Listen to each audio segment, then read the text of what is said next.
blazing house fire illuminates cold-blooded homicide and has possibly destroyed all evidence leading to the killer. It looked like a suicide. Now investigators aren't so sure. The clues are unusual, but do they add up to murder?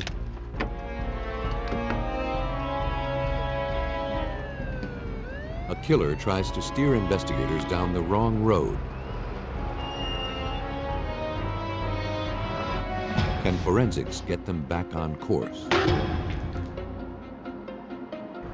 To solve a case, authorities have to know who to trust. That can be a challenge when key players bear false witness.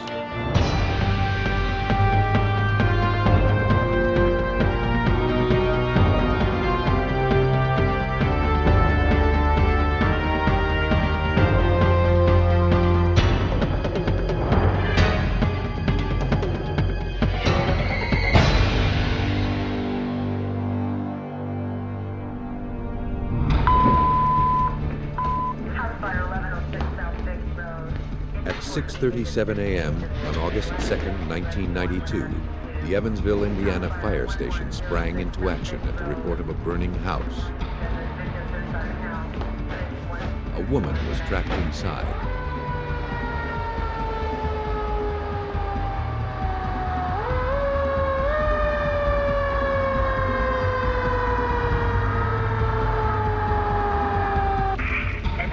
Intense heat foiled their rescue attempts. The billowing smoke became impenetrable. It was thickest in the bedroom, where the victim was purported to be. The fierce blaze was quickly extinguished, but too late. They couldn't save her. Any loss of life is tragic, but this one struck a personal note with some of the officers on the scene. The call had been made by Evansville police officer Patrick Bradford, who had stopped by the house after his shift and noticed the smoke. The house belonged to 24-year-old Tammy Lohr. Now she was dead. Lohr worked as a civilian jailer for the county. She dreamed of a life in law enforcement and hoped to one day become a police officer. All right, what we got was where the body was on the bed. Once the fire was extinguished and the victim removed, investigators walked through the house to see what might have caused it. They're examining that. They got. To Evansville fire investigator Jesse Story, the evidence led to one conclusion. We were able to determine that the fire was suspicious in nature very early on, after we made an initial walkthrough of the building and had determined there were some burn patterns in the carpet that were suspicious and very much similar to those produced when a liquid accelerant is poured on the floor. And what they did is as he came out, the fire burned a trail on the carpet leading from the bed to the bedroom door.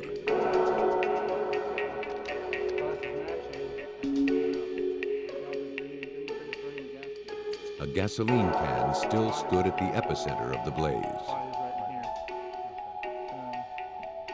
Carpet samples were collected to confirm the presence of the accelerant.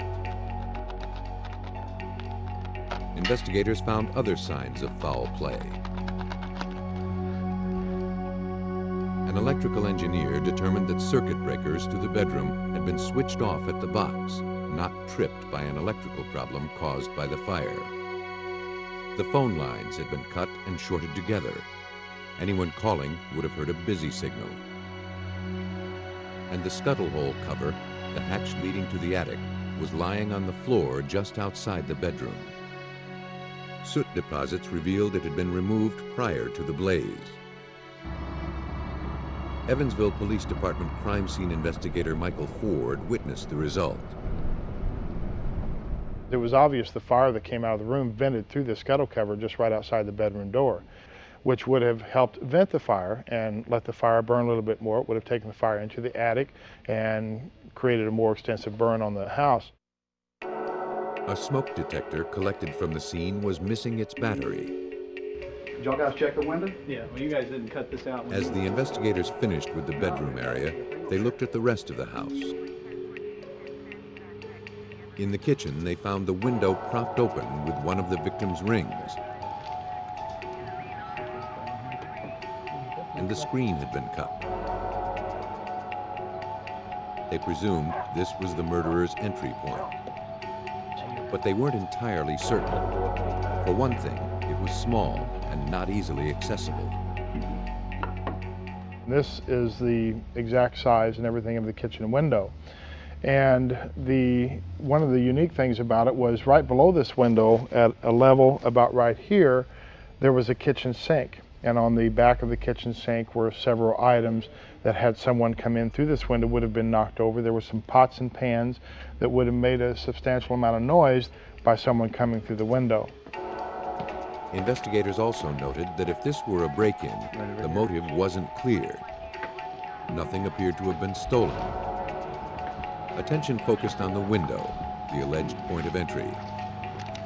Something wasn't right about it. In fact, working with a model of the window, investigators determined that whoever cut the screen wasn't breaking in, but breaking out.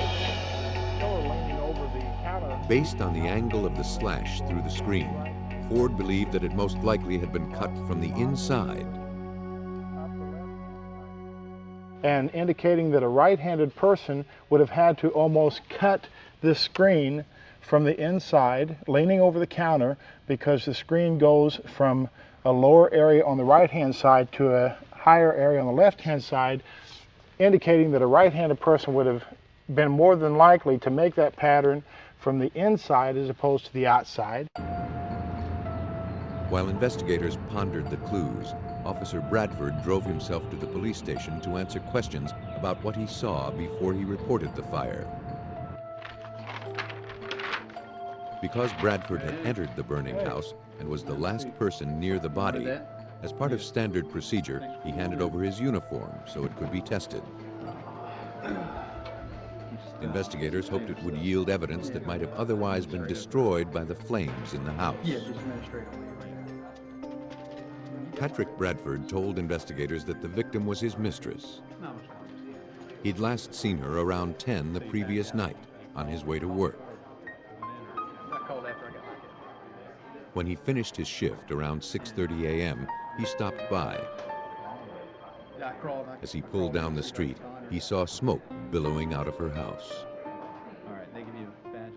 He said he rushed into the burning building, dropped to his knees, and crawled to the bedroom door, where he saw the bed engulfed in flames. He couldn't find Tammy. That's when he radioed for help. Because the break-in looked staged, investigators suspected that Lore might have known her killer and opened the door to him or her.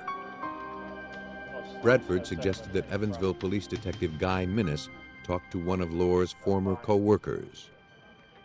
Patrick told us that Tammy had some problems with another jailer that used to work in the jail with her. And the day that the body was discovered, that was one of the first people that we interviewed. Come in and ask a few questions. Lore had once reported her colleague for making sexual comments and using excessive force on the prisoners.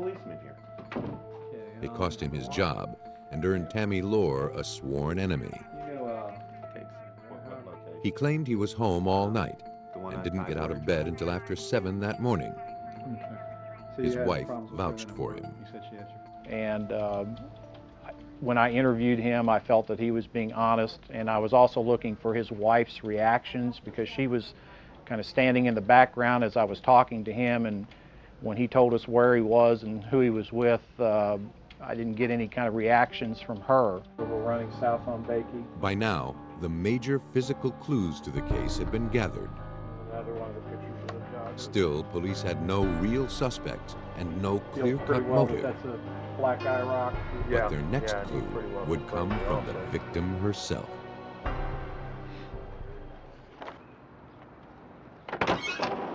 Evansville fire investigators were certain that the fire that destroyed Tammy Lohr's house was intentionally set. Like cut him and twist him to short him But the out. fire had also apparently destroyed all clues leading to who set it and why. Then the autopsy provided some surprising information. Tammy Lohr hadn't died in the fire. She had been stabbed 21 times and had no smoke in her lungs. She had been murdered before the arson. The fire was apparently an effort to hide blatant homicide. The murder was revealed, but investigator Ford thought the murderer might have succeeded in obliterating his identity. As far as fiber type evidence and things like that, because of the fire, we knew that a lot of that evidence was going to be destroyed. Unfortunately, we would not be able to do the vacuumings of the floor, the search of the bedclothes for hair and fiber of a perpetrator. That was going to be destroyed. We can take and open this up and test it. Police hoped that Officer Bradford's uniform might hold some clues the fire destroyed. At the lab, Jesse Story analyzed the uniform for traces of accelerant. Petroleum-based hydrocarbon accelerants are, by their nature, highly volatile. The hydrocarbon detector is sensitively calibrated to electronically sniff for the chemicals as they evaporate. It can detect flammable molecules on the order of 1 part per million.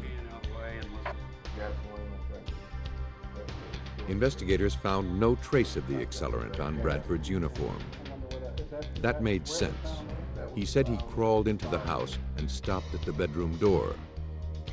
The accelerant had been confined to the bedroom, so Bradford wouldn't have picked any up on his clothes. Tests on the bedroom carpet confirmed that it was saturated with it.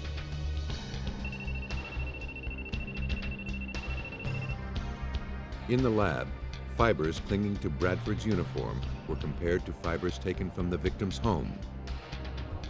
Bradford's uniform had not a single fiber on it from the house. That was peculiar, considering he said he'd crawled through the home to save Tammy. If Bradford really did crawl across the carpet, he would have had to pick up fibers. Bradford's story started to fray. Investigators felt that he and his wife, Dawn, might know more than they were admitting. Authorities knew that Bradford had been seeing Lohr behind his wife's back for 4 years. The affair showed no sign of ending anytime soon. Dawn, who suspected her husband's infidelity, might have seen fit to kill his mistress. That was a theory that was popular amongst many citizens here in Evansville. They thought that Dawn killed Tammy and that Patrick set the fire to cover up the murder that his wife had committed. Polygraphs were ordered for Patrick and Dawn Bradford. The test measures the changes in heart rate, respiration, and blood pressure that often occur when a person isn't telling the truth. Dawn passed the lie detector test, showing no prior knowledge of the crime, and was cleared as a suspect. Patrick's results were deemed inconclusive. Another test was scheduled for the following week.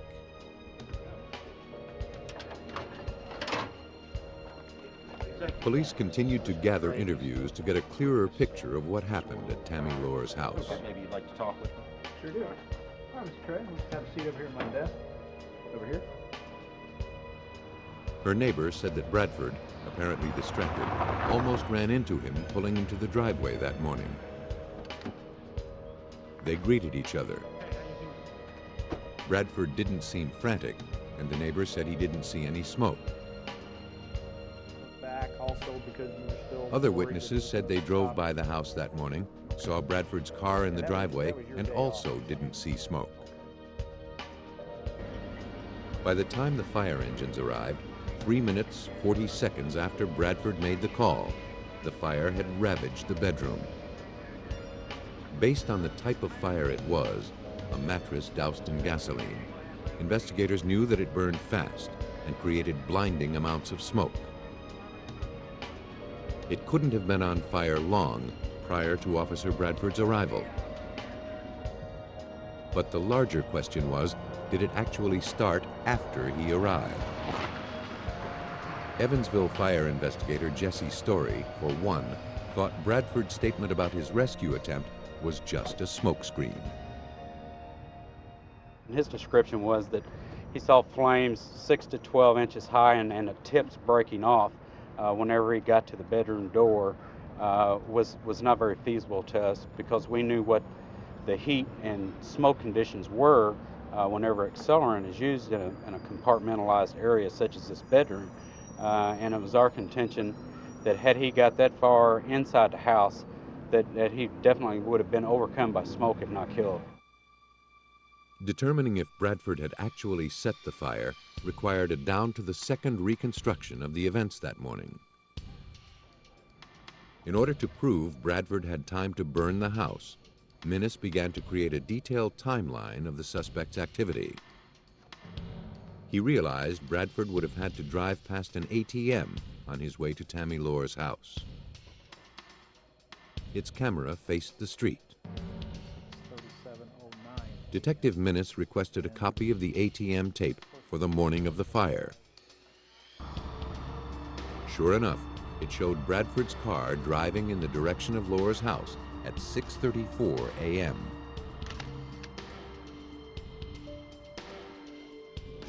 "65 seconds later, he called the fire department. Minnis, stopwatch in hand, retraced Bradford's route. It took him only 18 seconds to go from the ATM to the victim's house. When I drove the route, I found that Bradford could commit the crime of arson in the 65 seconds that he had, from the time that he drove by the ATM until the time that he called in the fire on his walkie-talkie. He had plenty of time to pour out the gasoline, set it on fire, and then call the fire in. But arson was only part of the story. He couldn't have had enough time to kill Tammy Lohr, tamper with the electricity and phone, stage a break-in, and then set the fire. That part of the story had yet to be told. Investigators hoped that Patrick Bradford would tell it. He kept his appointment for his second polygraph test and was asked questions specific to the staging of the scene. He denied involvement. He failed. The sergeant and I both interviewed Patrick Bradford at that time once we knew that he had failed the polygraph test. And that's when I knew for certain that we had the right guy. Now, investigators had to prove it. The current timeline didn't allow enough time for Bradford to murder Tammy. They reasoned that just because the fire was started in the morning didn't mean that that was when the murder took place. The condition of the body made time of death impossible to determine. But Tammy had spoken to her father on the phone at 10:30 the night before the fire. You can kind of see right there. So she was murdered between then and 6:30 the next morning. Underneath the kitchen window where the burglary was set up. Investigators looked into Officer Bradford's timesheets the night before the fire. They found one gap in his report. Shortly before 11 p.m., he radioed in that he needed to run some errands. Then there was a break of about an hour when he could not be accounted for. Patrick, of course, told us that he never went by the house at any point in time during that evening, other than when he was going to work in his personal car and he stopped by to see Tammy for a few minutes. Then he continued on to work and got his police car. Working with this new time frame, detectives went back to their files. They re-interviewed neighbors about what they might have seen. One woman was driving above the speed limit through the neighborhood and saw a police cruiser parked at the victim's house. She checked her speed and slowed down. It was around 11 p.m. Come on, guys. Over here. You know why Evansville investigators had now placed Bradford at the house the night before and proved he had enough time to commit murder. They felt they'd gathered enough evidence against one of their own. Officer Patrick Bradford was arrested for the murder of Tammy Lohr.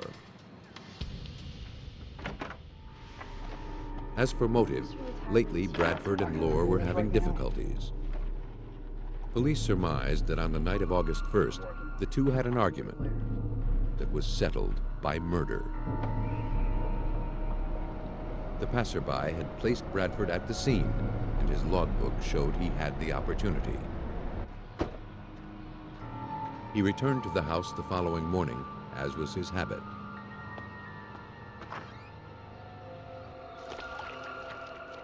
Only this was to be the last time. He finished what he'd started, pouring the gasoline and striking the match.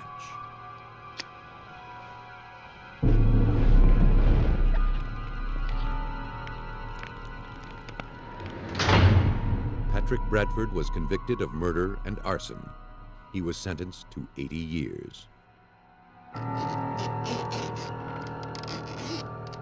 Murders, like clandestine love affairs, require an elaborate deception. But that level of deceit can seldom bear close scrutiny.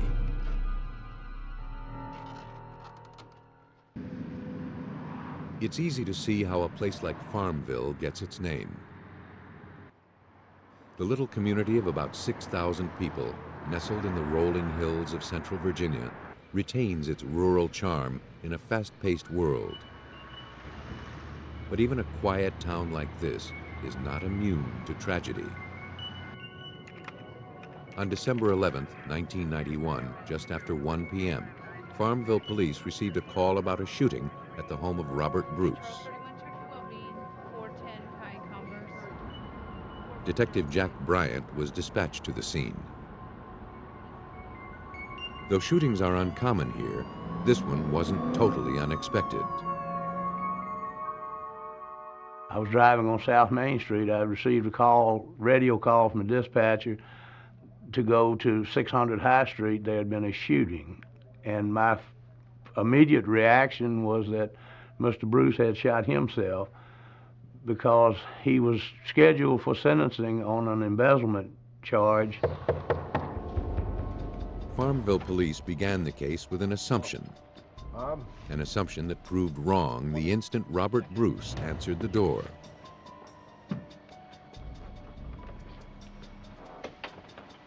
They were surprised to find that Robert Bruce wasn't the victim. They were even more surprised to learn that it was his wife, Carol, who had apparently committed suicide. Robert Bruce told detectives that he and Carol had an argument that morning. Half hour, 45 minutes ago, maybe. He took their children to school, returned to the house for a brief period, and then left to go to an appointment at the bank. I don't know, secret. When he returned home, he found her dead. Carol Bruce lay on the sofa in the den, a bullet to her head. Any crime scene, even a suicide, must be thoroughly documented. Before anything was touched or moved, every inch was photographed and measured.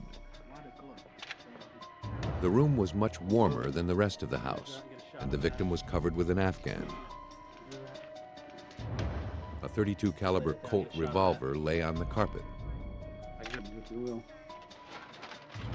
The victim's hand was thrust awkwardly into a gardening glove. Though it appeared to be a suicide, these details raised doubts in Detective Bryant's mind. And the glove was just partially on the hand. It wasn't on a hand as someone would normally put a glove on. Investigators compiled a growing list of troubling details. They noted that the gun was more than 2 feet from the victim's trigger hand, and that the overheated room would change the body temperature and thwart attempts to gauge an accurate time of death. It all seemed too suspicious. Detectives began to doubt that Carol Bruce took her own life. They feared she might have had help.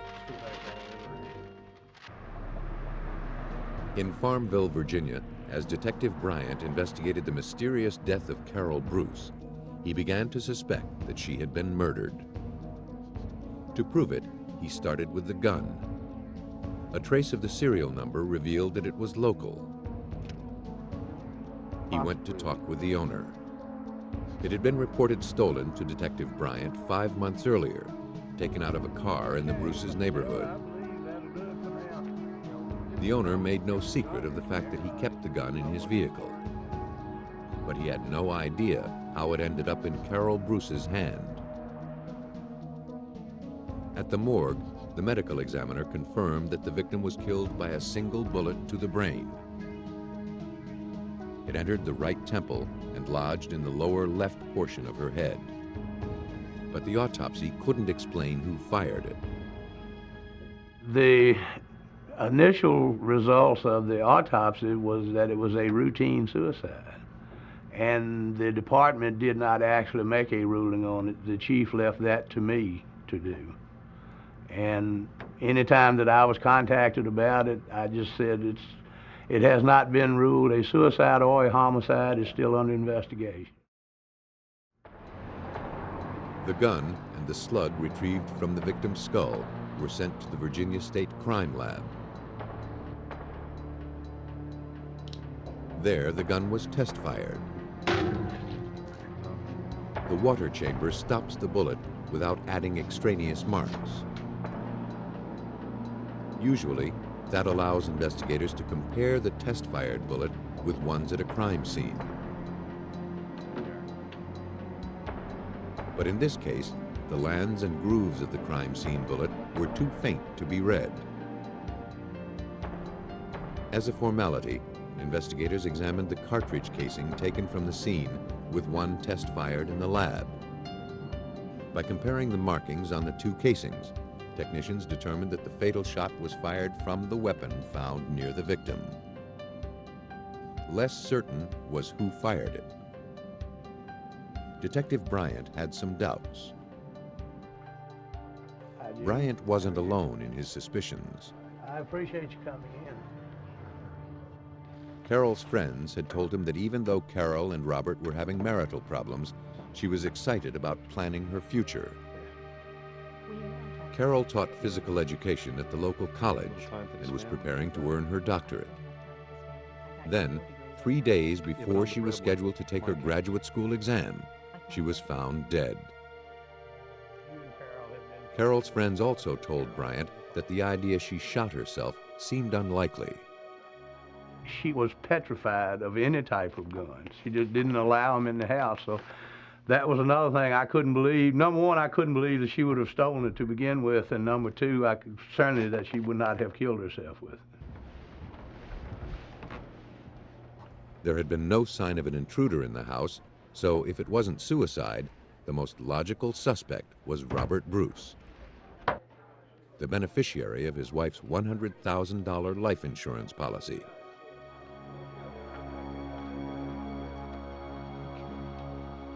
You have a lovely day. Bruce had been an attorney, but he'd just been convicted of embezzling $30,000 from his clients and forced to pay restitution. He needed the money. Carol had contacted a divorce attorney to end their 16-year marriage. Her lawyer requested that Robert send him his financial records. But he hadn't filed his taxes for 5 years. After Carol's death, Robert Bruce was sentenced to several months in jail for embezzling. While he was incarcerated, the death investigation continued. Bryant had established a possible motive, but what of the opportunity? He was determined to get some resolution to this mystery. This case just stayed on my mind all the time. I could wake up at 3 o'clock in the morning and this case was on my mind just as strong as it was at 3 o'clock in the afternoon. It just stayed with me. I couldn't get it out of my mind, and I knew it had to come to an end somewhere. Bryant consulted his notes from Bruce's interview to reconstruct his movements on the morning of his wife's death. The school had a record of him dropping off his kids first thing. Then, Bruce said he puttered around the rental apartments he owned, but nobody saw him there. Then he had a meeting at the bank with an attorney. Investigators spoke with the attorney, who said that he had met with Robert Bruce that morning between 11 o'clock and 12 noon. Bruce left immediately after the meeting. His movements afterward were vouched for by his cousin's wife. She worked in an apparel shop, and Bruce stopped by to chat a while, as he frequently did. He left around 1 o'clock and returned home, where his wife lay dead. As far as his whereabouts for the day, we had roughly from 9 to 11 that he could not actually prove where he was at. All of the other times he had witnesses. That gap could have given Bruce the opportunity to kill his wife. Now, Bryant hoped forensics could prove she had died in that time frame. For help, he contacted Virginia State Medical Examiner Marcella Fierro. But estimating the time of death would be tricky. Time of death is always an estimate. It's an estimate made based on when the person was last reliably seen alive, and the operative word there is reliably, and when the person was found. Although Carol Bruce's body temperature suggested she died shortly before the police arrived, rigor mortis had already begun to set in. That typically takes several hours. It appeared that she was dead for more hours than was reported. In fact, Fierro's time of death estimate correlated with Robert Bruce's window of opportunity. Investigators faced one last challenge. Bruce's motive and opportunity were now firmly established. In order to prove that he pulled the trigger, they had to first prove that the victim couldn't possibly have pulled it herself. At the Virginia Division of Forensic Science in Richmond, Forensic Science Supervisor Ann Davis ran a trigger pull test to see if Carol Bruce, while partially wearing a gardening glove, fired the gun that ended her life. Davis added progressively more weight to the trigger to determine how much pressure the shooter would need to squeeze off a round. Tests determined that it would take at least 9 1/4 pounds of finger pressure to pull the trigger. Hampered by the glove, it would have been difficult, if not impossible, to manage it. After the trigger pull test, Firearm and Toolmark Section Chief Jim Pickelman approached the case from another angle. He reconstructed the crime scene based on photos, and he constructed a mannequin and a dummy head to replicate the fatal bullet's trajectory. He found that the angle of the shot would have been too awkward for the victim to manage on her own. And the powder burns indicated that the gun was pushed directly against her head, which wasn't typical. The tests proved that the distance of the gun and the trajectory of the bullet were inconsistent with a self-inflicted wound. Investigators finally had the proof they needed. Carol Bruce did not pull that trigger. In May 1993, Robert Bruce, having served his time for embezzling, was arrested again for murder. Police surmised that on the morning of her death, Carol had fallen asleep on the sofa.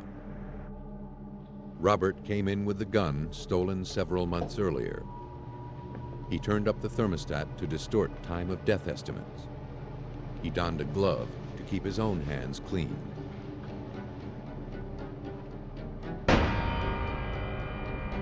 Then he killed his wife with a single bullet, staged the scene to look like a suicide, covered her with a blanket, and slipped the glove awkwardly onto her hand. The Bruce case represents a special kind of situation in forensic pathology. We call these masquerades. These are deaths where what you are seeing is not really what happened, and someone is trying to arrange a death to look like a death, a type of death which it is not. Ultimately, Robert Bruce was unmasked by forensics. For his crime, he was sentenced to life. In masquerade deaths, investigators follow the evidence down two trails. One leads to the cause of death. The other, more twisted trail, leads to the killer. Around 10 p.m. on June 12, 1994, police were called to the scene of a car accident on a secluded road in Little Mountain, South Carolina.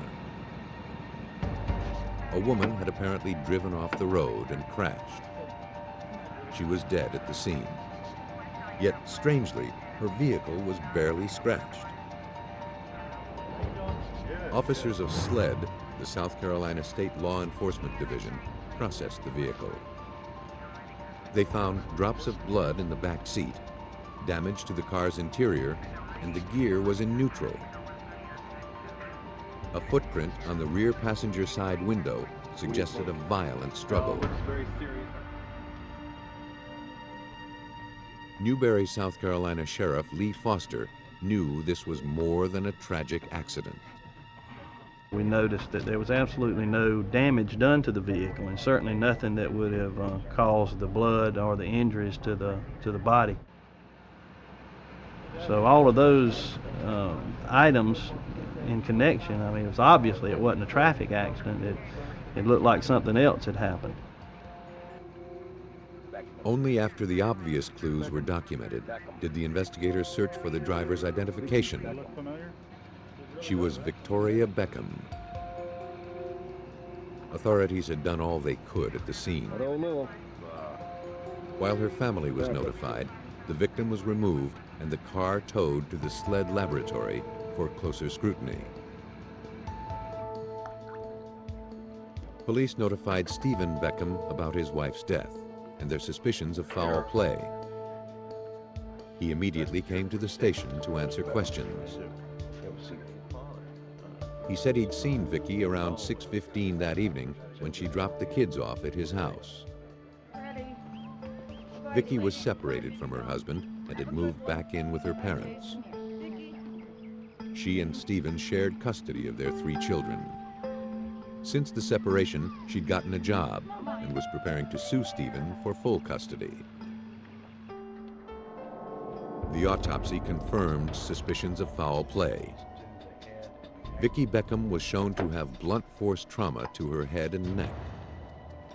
The medical examiner determined that she'd been killed by asphyxiation due to a crushed windpipe. Whatever crushed it left unusual and unrecognizable markings. This was not the kind of injury one would sustain in a car accident. Because her body was already beginning to cool and stiffen when it was discovered at 10 p.m., her time of death was estimated to have been around 6:30, shortly after leaving her husband's house. Stephen Beckham was the last person to have seen her alive. The investigators narrowed it down to the fact that she delivered the children, he saw her, and we needed to follow up further on that. Because Beckham's house was the last place the victim had been seen alive, officers obtained a warrant to search it. They found nothing but a tennis shoe with what appeared to be a single drop of blood. That wasn't necessarily unusual, unless the blood happened to be from the murder victim.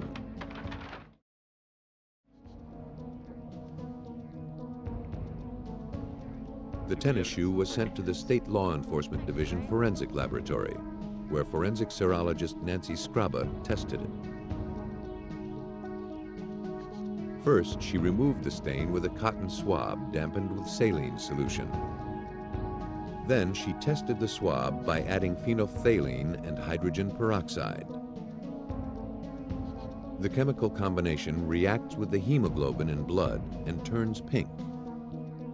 To prove it was blood, and more specifically human blood, Scraba used a process called crossover electrophoresis, which isolated the proteins and revealed them to be human. Unfortunately, the sample wasn't large enough to reveal the blood type. The same couldn't be said for the victim's car. Copious blood samples were collected from the front and back seat areas and also from the exterior rear door. Okay. All were tested and all were type A, the same as the victim's. Forensics had another tool in its arsenal. After the blood, fibers, and other samples were collected, the vehicle was processed for latent fingerprints. Fingerprinting is always the last step because the processes used to reveal latent prints can destroy other evidence. More than 30 prints or partial prints were eventually raised on the car. Many belonged to the Beckhams, some belonged to rescue workers, and most were difficult to read. SLED Senior Agent David Warren Black knew he had his work cut out for him. They're not the pristine, picture-perfect thing that you would see. They were torqued, they were smeared, they were smudged. They're partial fragmentary impressions. Some may have even been the size, say, of a pencil eraser. And each had to be compared against a database of hundreds and hundreds of known prints. It would take some time. But investigators were encouraged by the discovery of a partial smeared print stamped in blood on the car's exterior. The fact that the print was in blood placed that print being put there after bloodletting occurred. So it could have only gotten placed there after Mrs. Beckham was assaulted. While the print was being analyzed, police returned to the murder scene and stopped motorists to see if anyone driving by on the night of the murder might have witnessed anything. Several reported seeing a gold-colored car parked near the scene earlier that day. Sheriff Lee Foster felt the vehicle could be crucial. The car was an important factor because it could have been involved in the murder, or it could have been somebody that witnessed it. None who'd seen it could recall its make, model, or license number. Then, one man pulled over. He'd gotten a good look at it. He said it was definitely a Pontiac. It was a Pontiac Grand Prix, and it was gold color, and he even went as far as talk about the type of wheels that it had on the car. I said I had one just like it was the only year they made that. And he said he knew it was a Pontiac Grand Prix because he had had a car earlier in his life similar to that, just not the same color. And he went on to tell us that the gold color was a very distinctive gold, that he didn't know that General Motors made a car that color anymore. A check of motor vehicle records revealed hundreds of Grand Prix, but the database couldn't break them down by color. Far too many to check. A year passed with few leads and no real suspects. The paper and TV news did follow-up pieces on Vicki Beckham's murder. They focused on the gold car, apparently the only clue, and asked the public for information about it. How we doing today, Earl? I'm doing all right. The reports jump-started the memory of an acquaintance of Stephen Beckham's. He told detectives that Stephen was a regular at a Myrtle Beach strip club, and a gold Grand Prix was parked in front of the club most of the time. Investigators checked the DMV dead file and found an expired registration for a 1980 Grand Prix that was owned by the proprietor of the strip club. Investigators also checked Beckham's phone records and found that he had made hundreds of calls to payphones in Myrtle Beach and to the strip club in the weeks prior to the murder. It was time to pay a visit to the owner of the club and bring along a search warrant. The proprietor admitted the car was his, but told investigators that a year earlier he'd loaned it to one of his bouncers, a man named Richard Anderson. The police had the car towed to the lab, where they could get a better look at it.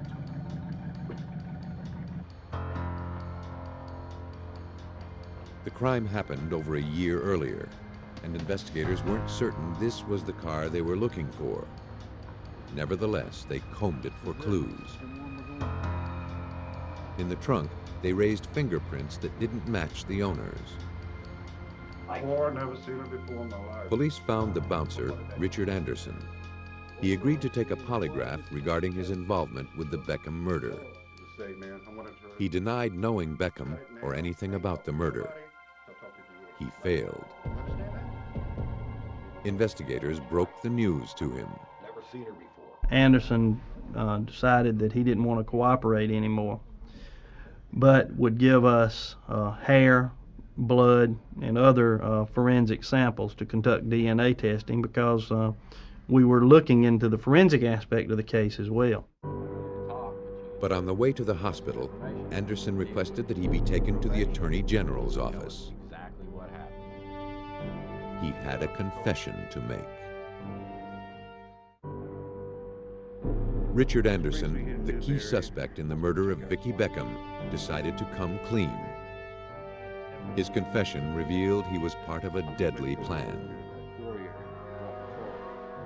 Anderson told us that he was contracted to kill Vicki Beckham because of the situation that was going on between Stephen and Vicki. His stories changed from time to time, but it never changed the fact that he was contracted by Stephen Beckham to get rid of the body. Anderson said that the weekend before the murder, he and Beckham met face-to-face to finalize their plans.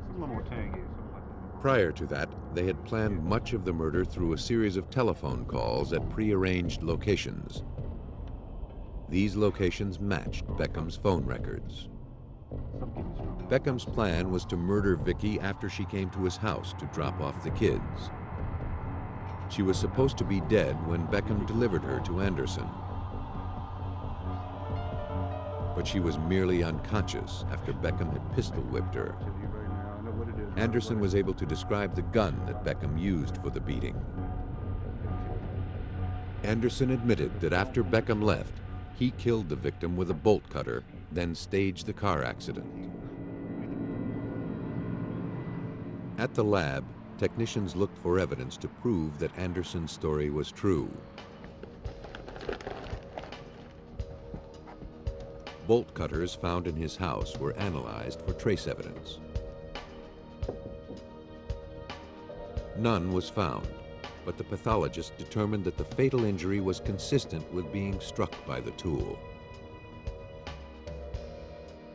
Anderson's fingerprints were compared to those found on the gold Grand Prix and the car where Vicki was found murdered. They matched. Investigators had enough to arrest Stephen Beckham and search his house. When they arrived, he was nowhere to be found.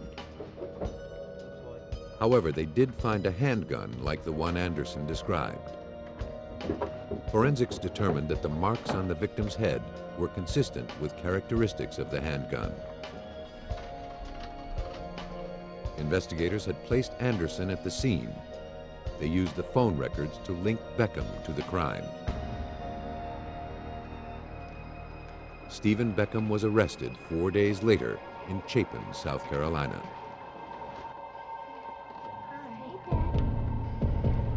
According to Anderson's statements and what investigators could piece together, Vicki dropped the kids off at Stephen's house. Stephen somehow persuaded her to take a short drive with him.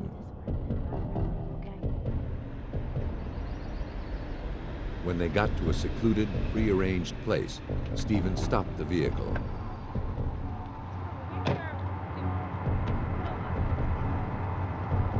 He beat Vicki into unconsciousness, then delivered her to Anderson. But she wasn't dead. When Anderson saw she was alive, he finished the job. Then he staged the accident.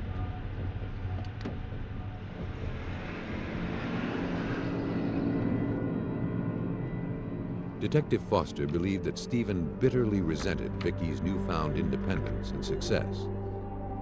He had lost control of her and was in danger of losing his children.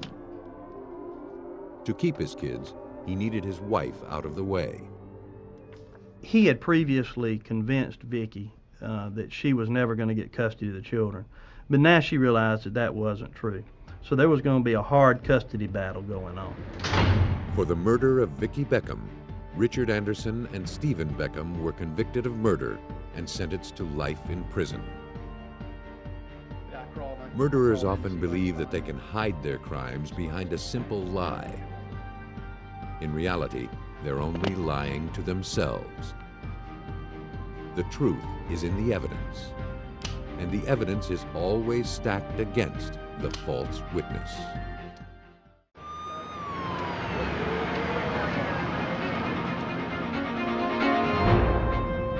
The body of a young waitress is found in the mountains of Colorado. With no physical link to the killer, the only hope of catching him is to decode his darkest secrets.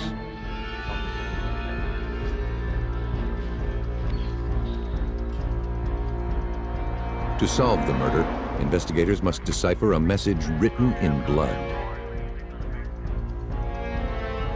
A young mother is the victim of an apparent suicide. Or is it a well-staged murder?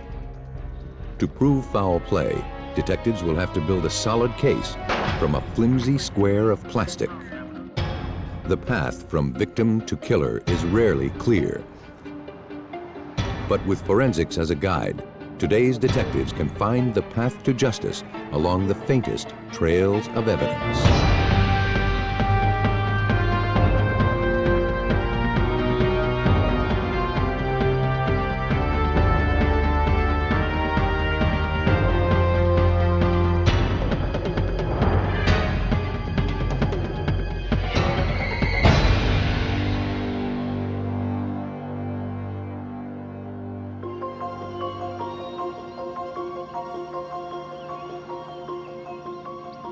Rugged and isolated, the mountains of Colorado Springs, Colorado are a hiker's paradise. But those same qualities make it the perfect place to hide a body.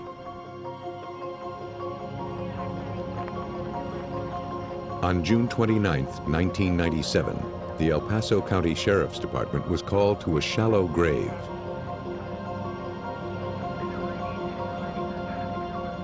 They unearthed the body of a young woman, but were unable to dig up any clues leading to her killer. Detectives could only speculate as to when their Jane Doe had been discarded and by whom.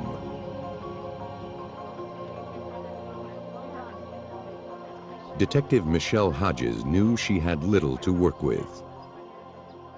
The evidence that we had was very limited. We didn't know where she was killed at, and that normally is where the majority of your evidence is going to be found, and that very much hampered our investigation. But they were able to give their Jane Doe a name. At autopsy, the body was positively identified as Deidre Malakowski, a 24-year-old waitress from the nearby town of Fountain. She had been reported missing a week before. Great, come on down. Okay, bye. The victim had been killed by repeated blows to the head with a blunt instrument. Biological evidence found during an internal examination of the victim suggested that she'd been raped. For now, it was the only physical evidence connecting Deidre to her killer. The body had been exposed to the elements and contained fly larvae. Investigators hoped that these insects would help pinpoint the time of death. At the Arapahoe County Crime Lab, detectives turned to Thomas Adair, an expert in forensic entomology. Forensic entomology is the use of insects to answer a medical criminal question. Oftentimes this involves trying to determine how long a body has been exposed, how long it's been since females have laid eggs or larvae on the body. In murder cases where a body has been dumped outdoors, adult female flies usually locate the remains within minutes and begin depositing eggs. These eggs help experts calculate how long the body has been exposed. At the crime scene, larval flies had been removed from the victim's remains and preserved in alcohol. At autopsy, a second sample of insects was removed and kept alive. These two sets of larvae were sent to the crime lab for analysis. One set would be used to identify the species that had colonized the body. The other would tell experts how long the victim had been dead. The first step was to rear the live flies to maturity. In the rearing process, what we do is we take those immature species, the maggots, we place them in a jar with a food source, like in this case beef liver or chicken liver, and then allow them to progress to their adult stage. Once they've emerged, it allows us a little bit more ease in identification. Once the species was identified, Adair was able to pinpoint the exact age of the preserved larvae found on the body.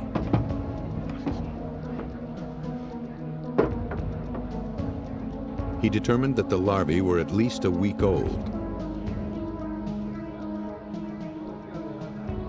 Since Deidre Malachowski was last seen a week earlier, he deduced the victim had been killed within 24 hours of her disappearance.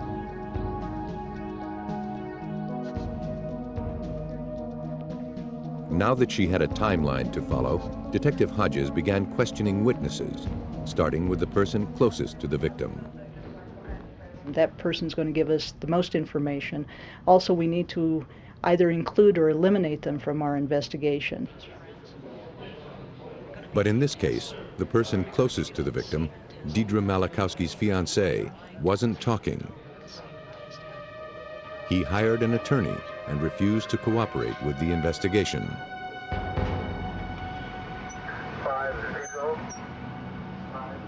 Detectives visited Deidre's neighborhood and spoke to Donna Yerke, one of the victim's oldest friends. Both Yerke and her husband Alan expressed fears that Deidre's fiancé could have killed her. Deidre had told the Yerkes she had a violent confrontation with him the day before she disappeared. During that fight, he had actually placed his hand around her throat in a strangling position to control her. This, of course, raised a lot of queries as to how heavily he was involved with that. Given the violent nature of their relationship, investigators had to consider the fiancé as their prime suspect.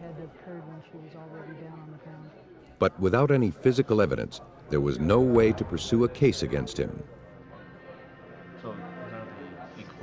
And until more information surfaced, Hodges knew they'd have to be patient. We only had a one-time shot at things like this. If you don't have enough evidence when you initially arrest, then you may not be able to proceed with the case. And we didn't want anything like that. We didn't want an acquittal in a case. We wanted a solid case. But as the months wore on, investigators realized they might be waiting forever. In the interim, new cases demanded their attention. Almost 9 months to the day after Deidre Malachowski's unsolved murder, another body was found in the mountains. The young girl was fully clothed, but barefoot. Her shoes were found a few feet away.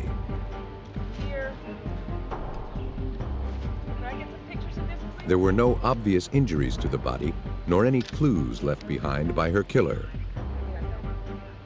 The victim was identified as Danielle Bonfield, a 12-year-old reported missing that morning.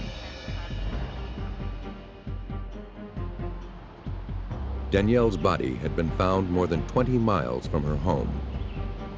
Considering the rugged terrain, investigators knew the girl couldn't have made it that far on foot. And whoever had driven her there left no clues. Nor was any evidence recovered from the victim's home. Leslie Bonfield, the girl's mother, had found nothing out of place. There was no sign of a struggle. Bonfield told investigators that on the night of her daughter's disappearance, Danielle was to stay home while she joined friends for drinks. By the time she returned later that evening, Danielle was gone.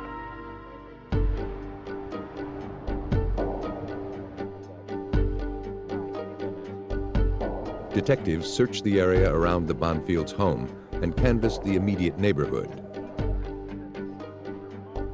They came away empty-handed. The sheriff's department then traced phone calls made from the Bonfield home on the night of Danielle's disappearance. At 8:15 p.m., a call was made to a pager registered to one of the friends Leslie Bonfield was out drinking with. It was Alan Yerke. And upon hearing Mr. Yerke's names, my ears naturally pricked up, and it was like, whoa, what are you talking about, Alan Yerke? Alan Yerke, a witness from the Malachowski murder, had now surfaced on the periphery of the Bonfield murder. He was brought in for questioning. Yerke told police that he was out with Leslie Bonfield and some friends the night Bonfield's daughter disappeared.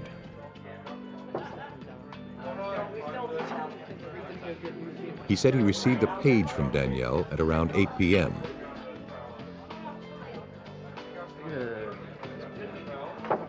Instead of telling Leslie Bonfield about it, Yerke decided to leave the bar and look in on the girl himself. Yerke told investigators Danielle was fine when he left the house. There was reason to doubt his story, however. Yerke's criminal history revealed that the 29-year-old handyman and part-time computer technician had once been convicted of sexually assaulting his ex-roommate.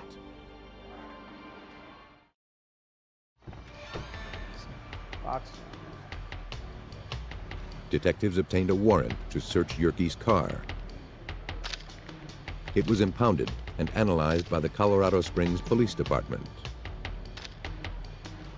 The vehicle was littered with garbage, clothing, and papers. Criminalist Charles Green would have to process the mess with the precision of an archaeologist.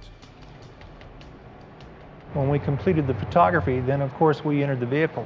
We had to enter that and remove items layer by layer, collecting any items that could possibly have evidentiary value. Mike, let's get this stuff out of here. You might check at the blood. I'm looking at the blood. Beneath the piles of clutter, the car yielded 2 pieces of crucial evidence: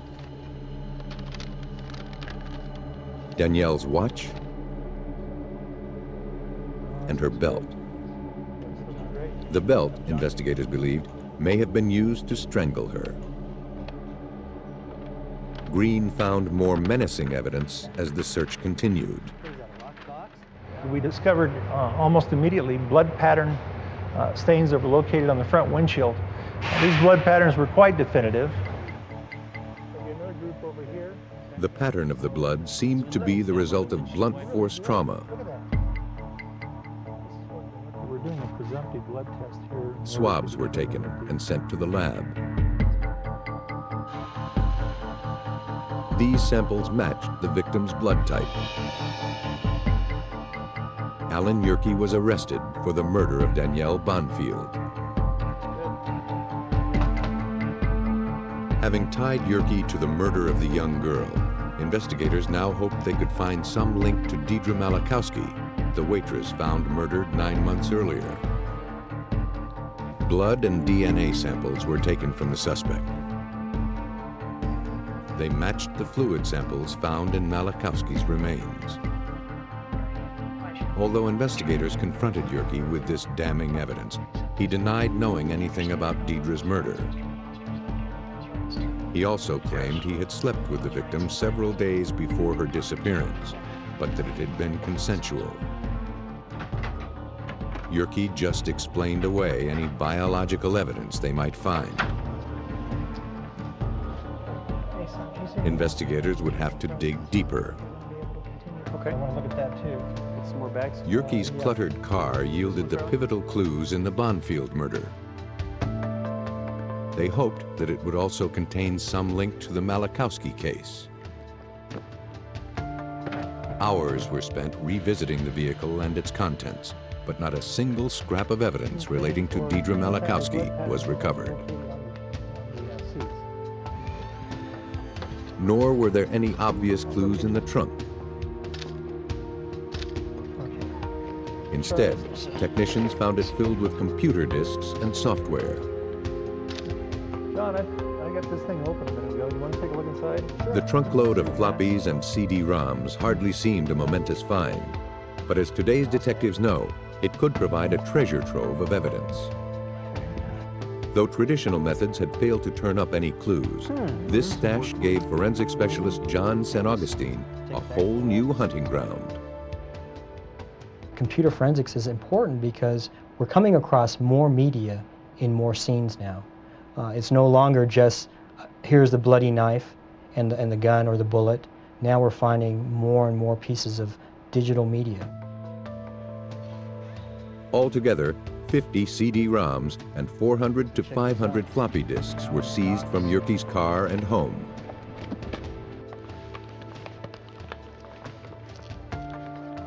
The suspect's wife had mentioned that he liked to keep a journal. Though they knew it was a long shot, investigators needed to find out if he'd ever confessed his crimes electronically. St. Augustine had a tough road ahead of him. In order to preserve the integrity of the evidence, he had to copy every file found on every disk, the equivalent of an entire room filled floor to ceiling with paper. Next, he had to search through individual files, looking for anything associated with a crime. I soon discovered a floppy containing the resume of Mr. Yerke, some jobs that he had worked at, as well as a file called My Sins.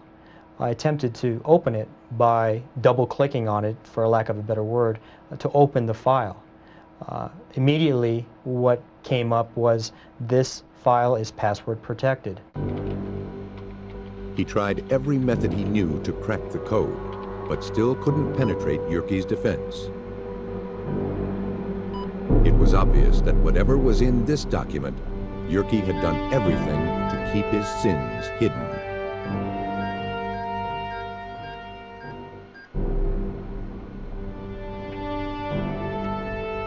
Investigators in Colorado believed that Alan Yerke was responsible for the death of his wife's best friend. But without any physical evidence linking him to the crime, their only hope of solving the case was to hack an encrypted computer file entitled My Sins.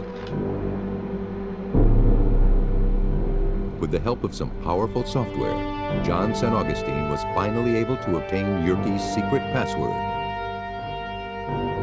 God help. When I entered the password, God help, into the My Sins document, immediately up came a screen that said, My Sins is reserved by Alan R. Yerke. Now I knew that Mr. Yerke was the author of this particular file. St. Augustine was finally able to open the cryptic file. A list of Alan Yerke's crimes appeared on the screen, including the murders he'd committed. Perhaps more chilling was a list of murders he planned to commit in the future. Included in the list was the rape and murder of Deidre Malachowski. This on-screen confessional bore out investigators' suspicions. The man in their custody was a calculating predator whose appetite was only growing. Police surmised that Yerke picked up Deidre while she was waiting to catch a bus into town. He overpowered the young woman and killed her. Yerke then drove to the mountains, where he hid the young waitress's body.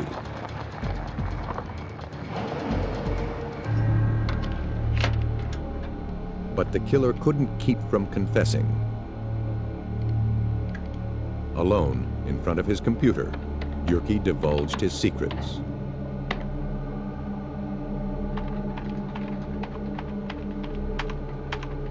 Had investigators not caught him when they did, Yerke's list of sins may have grown.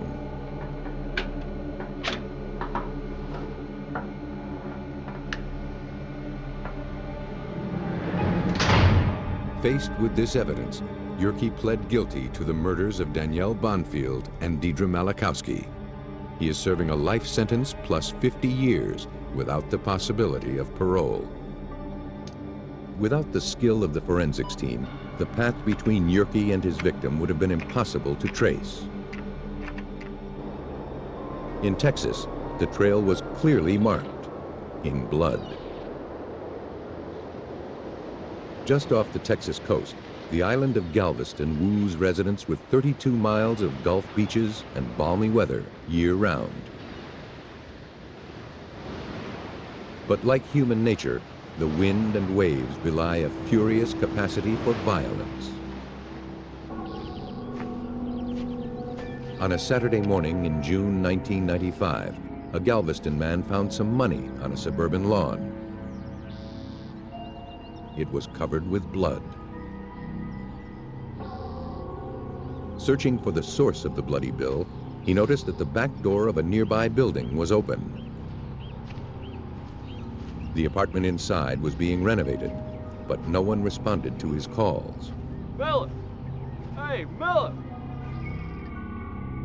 Hey, come on, Miller. Miller. Inside, Miller. he found his neighbor, 32-year-old John Miller, dead. He'd been stabbed.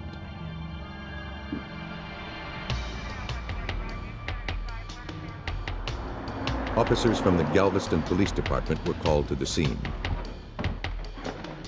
Smears and spatters of blood marked the walls, ceiling, and floors of every room in the 5-bedroom apartment. Detective Norman Giles knew that these patterns could be crucial in solving the crime. It was obvious initially we're going to have to collect blood and we're going to have to protect the crime scene. So most of our efforts initially were at protecting the integrity of the blood evidence that was going to be there. Forensic experts were called in to photograph and diagram every single stain. Identification officer Gary Jones had never seen such a large amount of blood evidence at a single crime scene. As soon as I walked in, I knew that this was going to be a rather extraordinary type case. There was virtually every conceivable type of bloodstain pattern incorporated into this one scene. Just the first visualization of that scene immediately told me I'm going to be here for quite a while due to the extent of the bloodshed that occurred during this struggle. It appeared the victim had taken on more than one attacker. 3 distinct sets of footprints were marked in blood. One set matched the victim's boots. The second appeared to be prints made by a man's tennis shoes.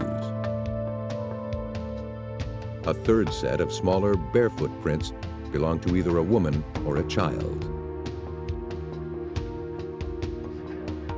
One of the barefoot prints contained sufficient ridge detail for identification purposes, should a suspect ever surface.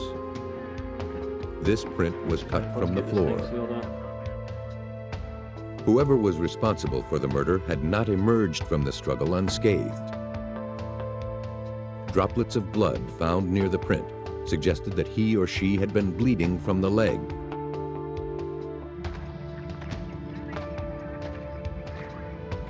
Following the trail of blood droplets, investigators found what appeared to be the murder weapon, a 4-inch single-edged blade. The knife was taken into evidence, but all fingerprints had been wiped from its surface. the trail didn't stop there. Blood went down the stairs, out to the road, then went south on the road to a parking lot near the seawall.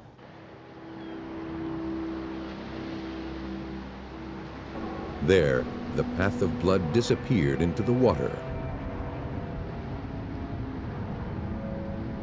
With no fingerprints, no witnesses, and no apparent motive, the case ground to a halt.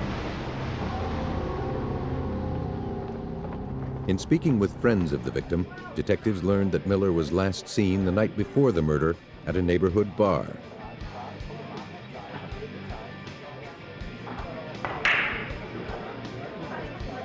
A barmaid told police that Miller had been hanging out with a couple of drifters.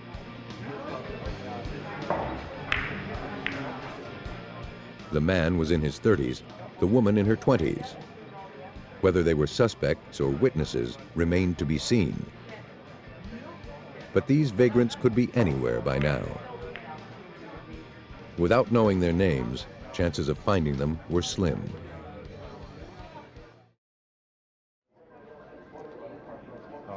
Investigators also learned that Miller owned a truck that was now missing. We spoke with the family members that we could locate there at the scene, and nobody knew the location of the truck. So we thought that the truck was probably stolen at the time of the murder. Although an all-points bulletin was issued on the missing pickup, it was nowhere to be found in the Galveston area. Several days later, Houston police reported they'd found the truck in a parking lot. They immediately arranged to have it returned to Galveston. Meanwhile, Giles canvassed businesses along the Houston highway where the truck had been found. We came to a hotel along the way, and we went inside and checked with the clerk, and the clerk actually did remember seeing a male and female that fit the description of the persons that had been seen with Mr. Miller in Galveston. They said the female was walking, she appeared to be limping. Police believed the woman had received the injury at John Miller's apartment. But even with a wounded leg, the couple managed to stay one step ahead of police.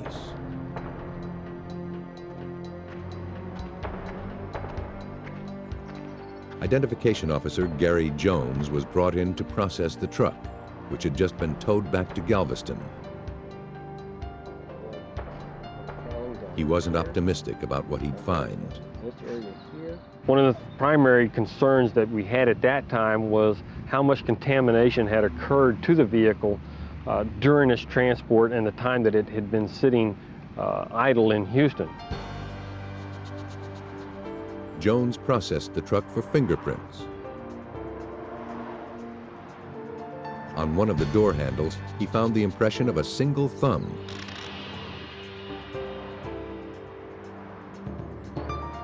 The print was lifted and submitted to a computerized fingerprint identification system.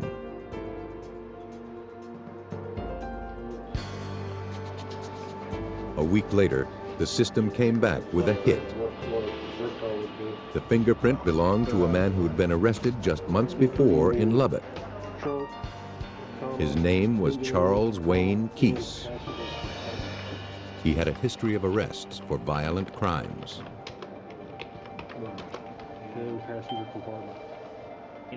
Linking Keese to the victim's vehicle was a positive step, but it only showed an association with the victim.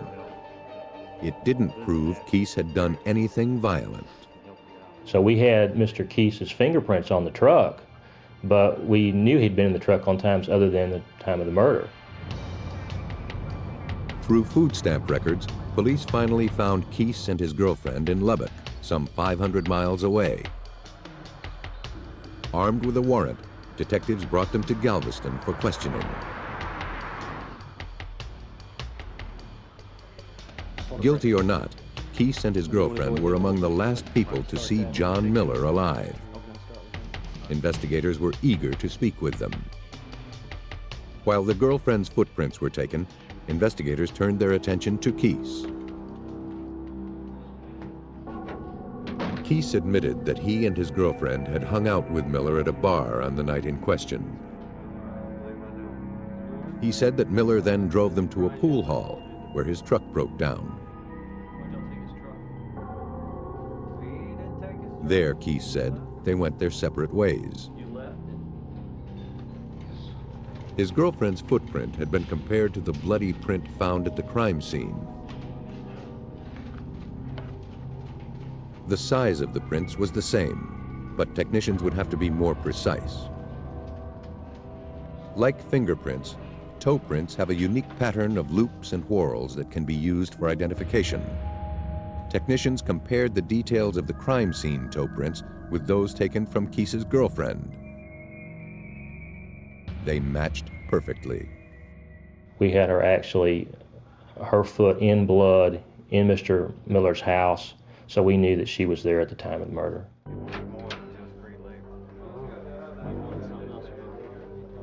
Police confronted Keese with the footprint evidence and told him that they could prove he and his girlfriend were with Miller when he died. Keese then admitted that he'd stabbed Miller, but said that it was self-defense. He claimed Miller had been the aggressor. Police didn't believe that it would take brutal force for Keese to protect himself against an unarmed man. But without proof, it was possible that a jury might side with Keese. Galveston police faced a new hurdle. Unless the evidence could distinguish murder from self-defense, the suspect's word would prevail. The only hope for justice was to coax the victim's story from the trail he left in blood.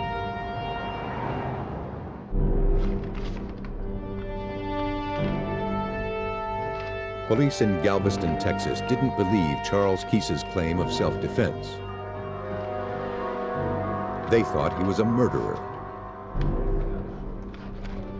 To prove it, they turned to the evidence.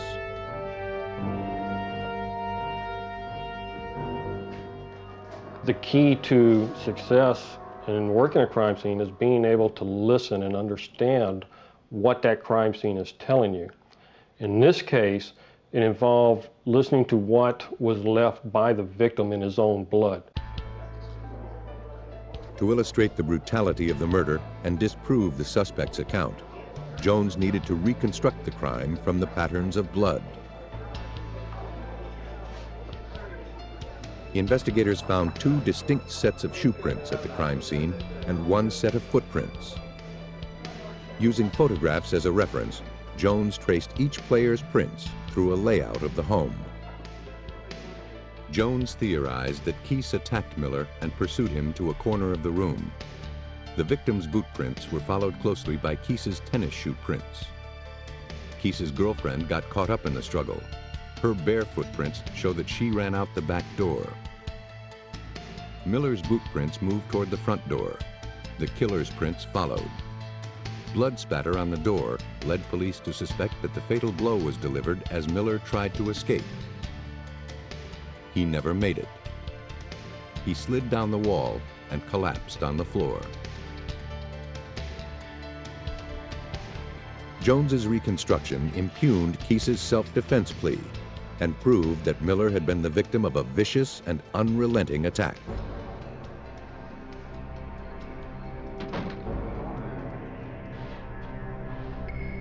Investigators believe that Miller offered the drifters a place to stay on the night in question.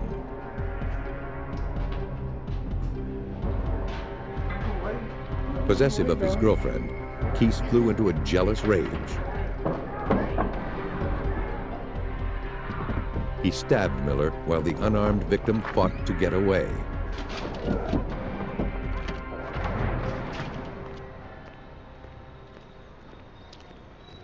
Thanks to the detailed reconstruction of the crime, Charles Wayne Keese was found guilty of first-degree murder and sentenced to life in prison.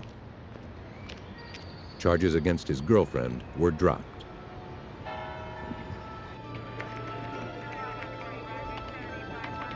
At the crime scene in Texas, a confession was etched in blood. But the line between malice and misfortune isn't always so clear. On a Saturday evening in November 1987, paramedics responded to a 911 call from a rural Wisconsin home. Walter Reeder told the paramedics that his wife had shot herself in the bedroom. 21-year-old Paula Reeder was found face up on the floor, dead. She had a bullet wound in the side of her head.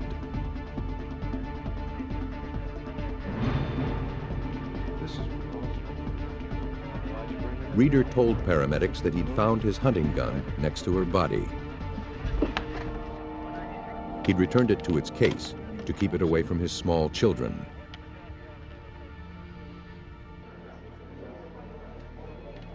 Detective Ken Peters of the Dodge County Sheriff's Department was assigned to the investigation.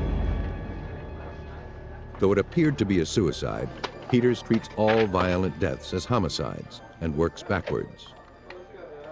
Once you rule it a suicide and put it on paper, or you remove bodies and evidence, you cannot place that evidence or the body back there. You do a complete and thorough investigation, no matter how many hours it takes. And if you feel certain and you get a second opinion or even a third opinion from professionals that it is in fact a suicide, then you can live with yourself and you're comfortable with that. But analyzing the crime scene only raised more questions.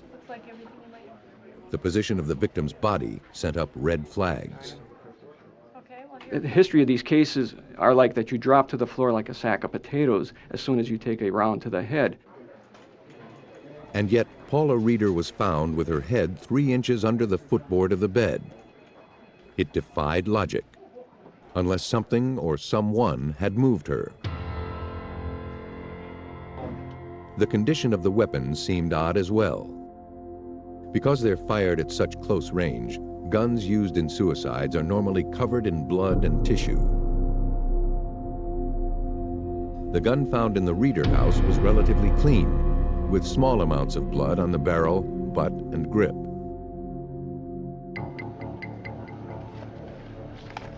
To determine who pulled the trigger, Peters asked for a gunmetal residue test. When a weapon is fired, it releases microscopic bits of metal onto the shooter's hand. Swabs taken from the hands of Paula and Walter Reeder were tested at the lab. Both of the Reeders tested positive, but in low levels. The inconclusive findings indicated they had both touched the gun. It didn't prove who fired it.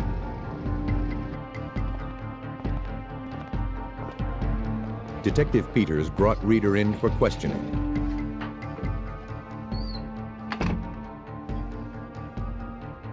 Walter Reeder said that he and his daughter Misty were in the basement stacking wood when they heard a loud thump upstairs.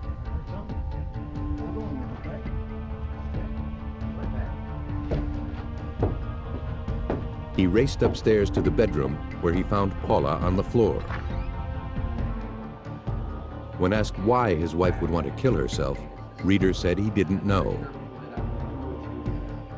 Peters hoped he could find the answer that Walter Reeder couldn't supply. He went to talk to Paula's mother.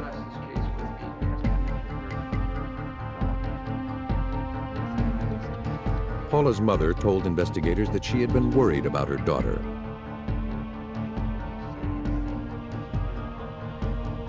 At Paula's request, she had flown into Wisconsin the day before. She said that Paula and the children were going to leave Walter and return with her to Florida.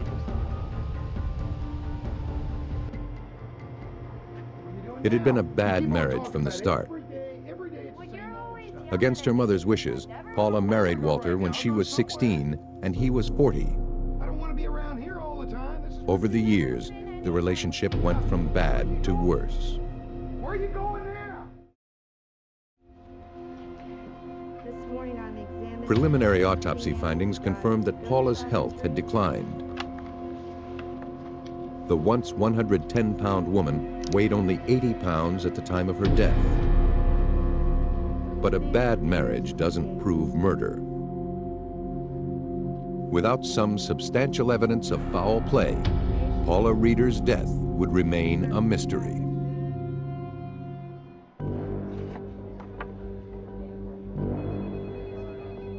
Investigators in the Paula Reeder case were still not convinced that the young mother had killed herself.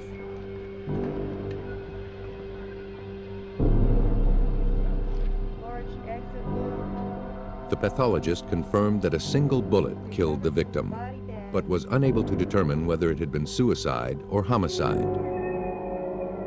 If it was suicide, however, the entry point of the bullet was one of the most unusual investigators had ever seen. Most self-inflicted wounds are to the mouth or front of the head. In this case, the gun barrel had been placed behind the victim's ear, angled toward the back of her head. It defied logic and physics. Before she was buried, investigators measured the victim's limbs and did some calculations. Paula Reeder was 5 feet tall. Her arms were only 24 inches long. Factoring in the length of the gun, investigators determined her arm was barely long enough for her to press the weapon to her own head. The only way she could have fired it was if she had pulled the trigger with her thumb. Suspicions mounted, but investigators still lacked hard evidence. The evidence they did have only raised more questions. A hollow point bullet was removed from the victim's skull and sent to the lab. Analysis revealed something odd. A piece of plastic the size of a hard candy wrapper was adhered to the shell casing. Under the microscope, investigators could see that it was torn and stretched. They had never seen anything like it.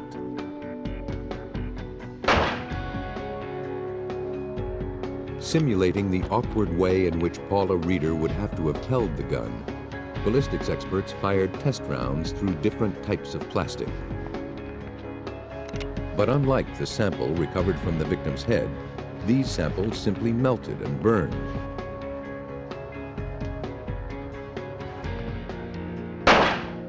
Experts could find no explanation for this phenomenon. Though they didn't have the physical evidence to prove murder, Detective Peters stayed in touch with the victim's family and friends, hoping some crucial testimony would eventually surface. The more he learned about Paula's relationship with Walter, the more he believed that her husband killed her. A number of letters Paula had written to friends and family spoke of Walter's abuse. She told friends that Walter actually showed her the bullets that would end her life. Just days before her death, she wrote, "I feel like I am going to be murdered." Despite the circumstantial evidence incriminating Walter Reeder, Detective Peters didn't have enough evidence to prove his case. His superiors called an end to the investigation. Walter Reeder is a very convincing person, and the sheriff therefore came to me and asked that I close the case out on several occasions, which I would not do. But Peters didn't have the final word. Without a clear determination of homicide from the pathologist, nor any conclusive evidence that Walter Reeder had pulled the trigger, the district attorney knew he couldn't get a criminal conviction. The case was closed.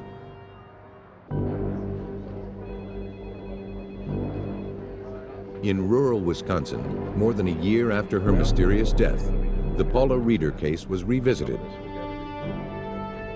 Newly elected Sheriff Stephen Fitzgerald met with Detective Peters.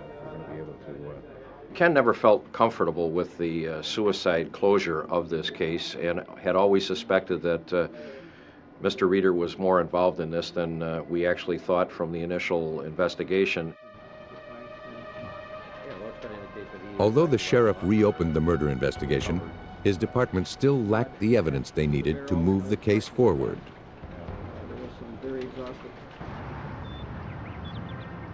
Dodge County detectives hoped they'd get the proof they needed from the Wisconsin State Crime Lab. They scheduled a visit with forensic scientist Ken Olson. So we asked that they bring the photos of the crime scene, the gun, the plastic that was recovered from the victim's head, and her clothing. So they brought that stuff out, and we had a meeting and went over the case. The forensics team pored over the crime scene photographs, looking for some proof of murder in the blood spatter. Well, we don't want to. But as they studied the evidence, their attention quickly turned to the mysterious piece of plastic found on the murder bullet. This plastic has a dome shape to it, like bubble pack does. One of the scientists offhandedly observed that its domed shape resembled bubble wrap. Yeah. At just the same moment, a colleague made a pivotal discovery. Yeah. He had been carefully scrutinizing a photograph of the closet where the gun was stored. Wads of bubble wrap were clearly visible. And it was about that time I think we all thought, well, what happens if somebody tried to wrap bubble pack around a gun and make it act like a silencer? Could we get plastic to travel with the bullet? If Walter Reeder wrapped the weapon before shooting his wife, it could explain how plastic became attached to the bullet. Investigators followed up on their hunch. At the time of the shooting, there were only 4 manufacturers making the kind of bubble wrap found in the Reeder's closet. Samples of each type of wrap were analyzed with an infrared spectrophotometer to ascertain their chemical composition.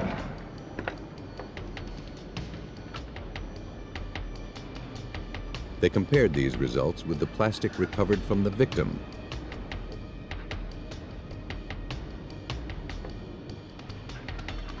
They found a match. This would be the piece of plastic. Color, thickness, and composition were identical.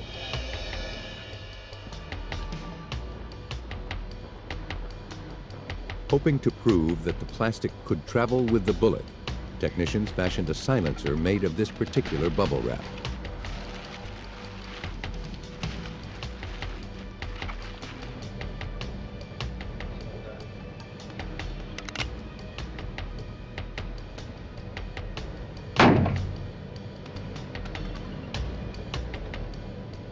Finally, they were able to reproduce the odd discovery made at autopsy.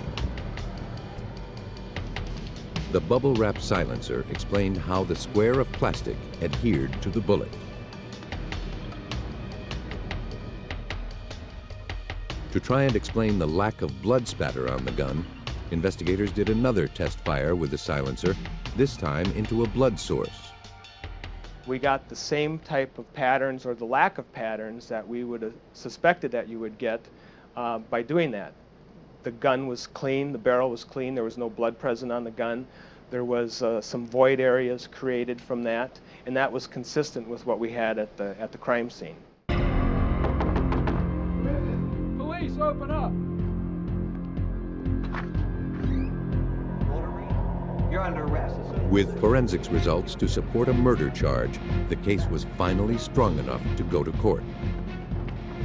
On October 29, 1991, nearly 2 years after the death of his wife, Walter Reeder was arrested.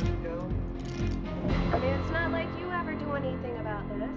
Investigators believe that on the evening she died, Paula and Walter had an argument.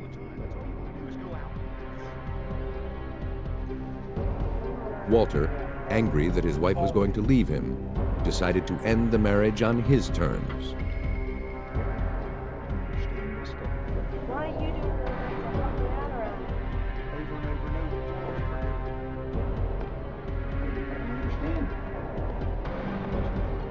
do Walter Reeder knocked his wife unconscious.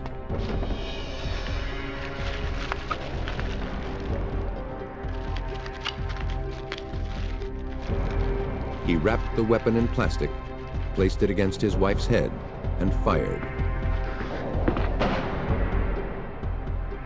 Thanks to relentless detective work, the evidence persuaded the jury. I can remember that day very vividly when we were all called back into the courtroom and the jury did hand down their decision. I was very relieved for the family, and also as an officer, you always feel somewhat satisfied when you think that justice has been done. By staging a suicide, Walter Reeder very nearly got away with murder. Bringing him to justice was well worth the years of frustration that led to his conviction. He was found guilty of first-degree murder and sentenced to life in prison. Clever criminals try to stay one step ahead of police by concealing their tracks. But science gives law enforcement a jump start in their pursuit, helping police track killers along the faintest trails of evidence.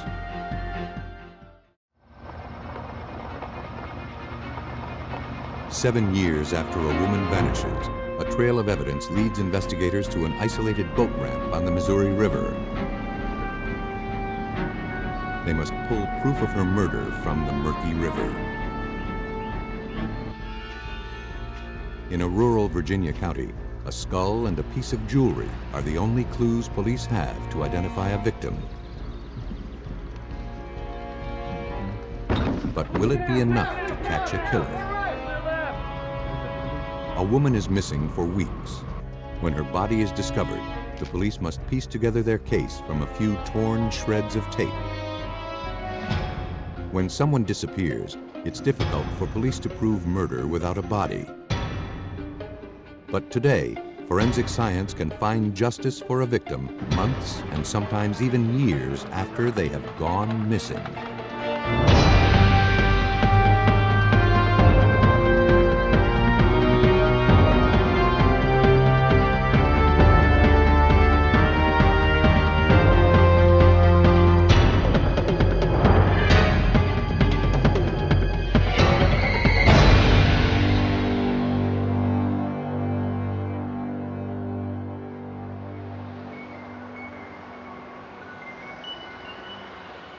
Maryville, Missouri is a small Midwestern town. But in 1990, it was caught in the grip of a big city problem. To combat a growing methamphetamine industry, investigators sought help from those on the inside. Christine Elkins had been arrested for selling the drug. In exchange for immunity, Christine cooperated with authorities by helping to build a case against her supplier. She agreed to tape their next meeting with a microcassette recorder concealed in her clothing. On July 26, 1990, under the watchful eyes of investigators, Elkins met with the distributor at his house.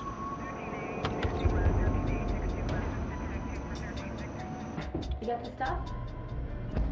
From the moment she walked in, Tony Emery, her dealer, was suspicious. What are you doing? He grabbed Christine and searched her. I don't know what you're talking about. I know you are. He threatened to kill her if she ever betrayed him. When you cool off, okay? Agent Mike Schmitz headed up the case for the Bureau of Alcohol, Tobacco, and Firearms. She came back afterwards extremely upset, stating that he knew that I was wired. He attempted to locate the recorder. She was extremely upset. Christine told agents that she was afraid for her safety. They urged her to stay away from Tony. When agents tried to listen to the tape, it was indecipherable. The case against Tony Emery would have to be made on informant testimony. A few weeks before Christine was scheduled to testify against him, police received a call from her mother. She hadn't heard from her daughter in several days, and she was worried. A search of Christine's house indicated no sign of a struggle. Her car, a maroon Oldsmobile, was gone. Missouri State Police worked with the ATF on the Emery narcotics case. Investigator Larry Bodenhammer. Well, the investigation changed after her disappearance because after a period of time, it was like, well, where is she? What has happened to her? Has she left on her own accord, or has something happened to her? Investigators interviewed Christine's friends and acquaintances. One friend told police she'd seen her around 10 o'clock the night she disappeared. Christine had asked her to watch her son for a few minutes while she met someone. Christine made a chilling prediction as she left. If she wasn't back in a few minutes, she'd be in the morgue. No one had seen her since. All right, I need to bring everybody up to date. The ATF and the police now suspected that Tony Emery was behind her disappearance.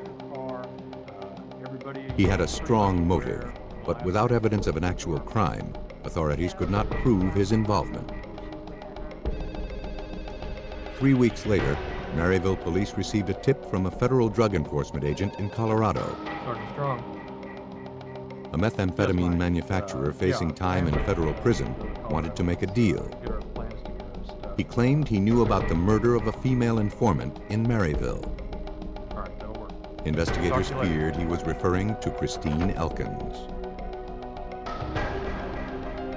Maryville police and ATF agents flew to Colorado to question James Witt. He told them he manufactured methamphetamine for Tony Emery and his cousin Herb Emery. He said he'd heard the two men talking about killing an informant in Missouri.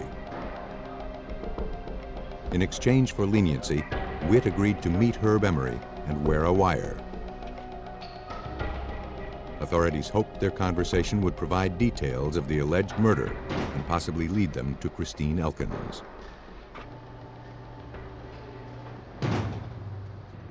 Three months after Christine's disappearance, Witt met Herb Emery in a restaurant parking lot.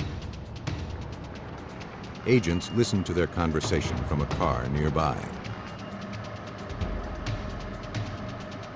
Witt pretended he needed to get rid of a body and asked for advice. Herb Emery told him the best way to dispose of a body was to put it in the trunk of a car and sink it in a rock quarry. It was investigators' first clue. Using detailed maps, they identified rock quarries deep enough to conceal a car. But the Midwest, famous for its native limestone, had literally hundreds of quarries. To narrow their search further, they had to think like a killer. If you've got a person in the trunk of the car, what would you do? Would you drive a long ways when it wasn't your car? You could break down. If you were to find a rock quarry, it would have to be something close. It would have to be something that you didn't have to drive. It's a very wet season. You wouldn't have to drive through a field because you might get stuck. They focused on a 75-mile radius, but that still left hundreds of possibilities. Over the next several months, investigators systematically searched those rock quarries for a car containing a body. They found nothing. The ATF, the Missouri State Police, and Maryville Police considered the Emerys dangerous, but lacked sufficient evidence to support a murder charge. Setting up a task force, investigators devised a strategy to get them off the street until they could prove murder.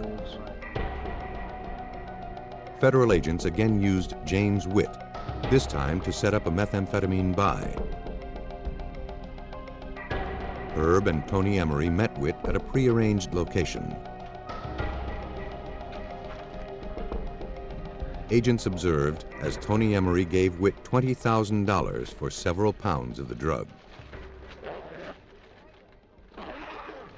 ATF, on the floor! They moved in to make the arrest. Don't move. Get on the floor right now. In the summer of 1991, Herb and Tony Emery were convicted of conspiracy to keep and sell methamphetamine. They were sentenced to 9 years in a federal penitentiary. With the Emerys in prison, authorities were able to focus on the disappearance and possible homicide of Christine Elkins. According to Maryville police investigator Randy Strong, Tony Emery was a dangerous man to cross. The community had a great fear of Tony Emery. If we had a witness to him doing a crime, they simply wouldn't come forward, or they would back out of the case. No one wanted to talk about it because they were afraid of what he might do to them. But with the Emery cousins safely behind bars, authorities hoped their associates would no longer be afraid to talk. And they had a lead. In their taped conversations, Herb Emery had told James Witt about a third man who was present the night of the murder.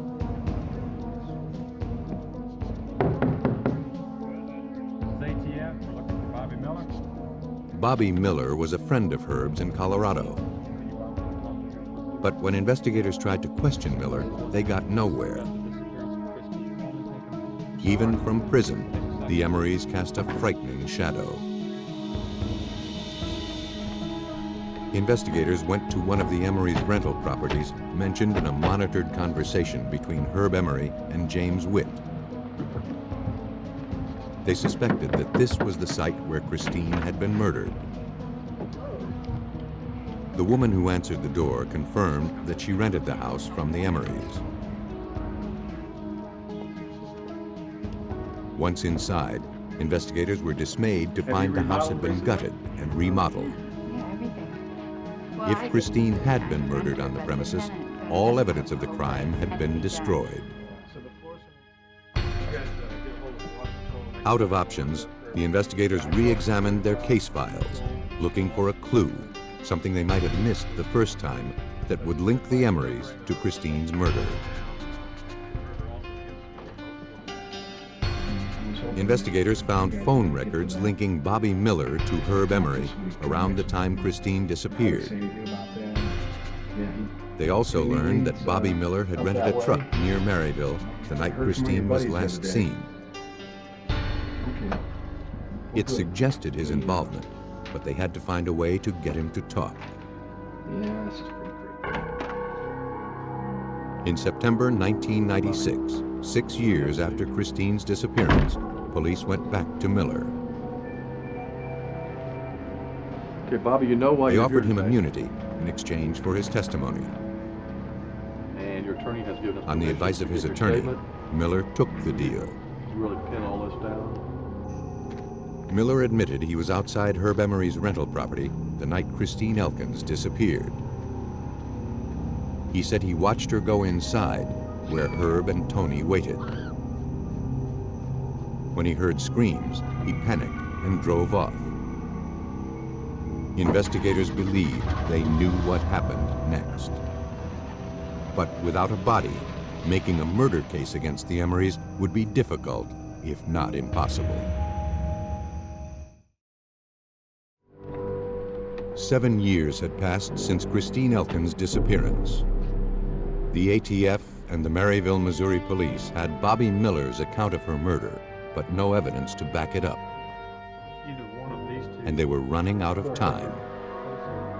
The suspects in her disappearance, Tony and Herb Emery, were about to be paroled from prison. Determined to prevent their release, authorities scrutinized every facet of their case. They decided to take a closer look at the Emerys' associates. Dana Kleiser wasn't directly involved with Emery or his drug ring. In fact, investigators interviewed him only because Tony had once dated his sister. According to Kleiser, Tony Emery arrived at his rural home the night Christine disappeared. He asked to borrow some gas, then asked Kleiser to show him a nearby boat ramp. Wary of Emery's reputation, Kleiser didn't ask any questions, but led him to a boat ramp on the Missouri River. Tony told him to wait several miles away. Pieces of the puzzle were falling into place. Investigators now believed they knew the location of the car containing Christine's body. We now realized that we had to try at least plan to recover a body out of the Missouri River. And I think the thing that was going through both of our minds was the Great Flood of 1993. And I know I was thinking that, unfortunately, Christine is probably in the Gulf someplace now after that flood.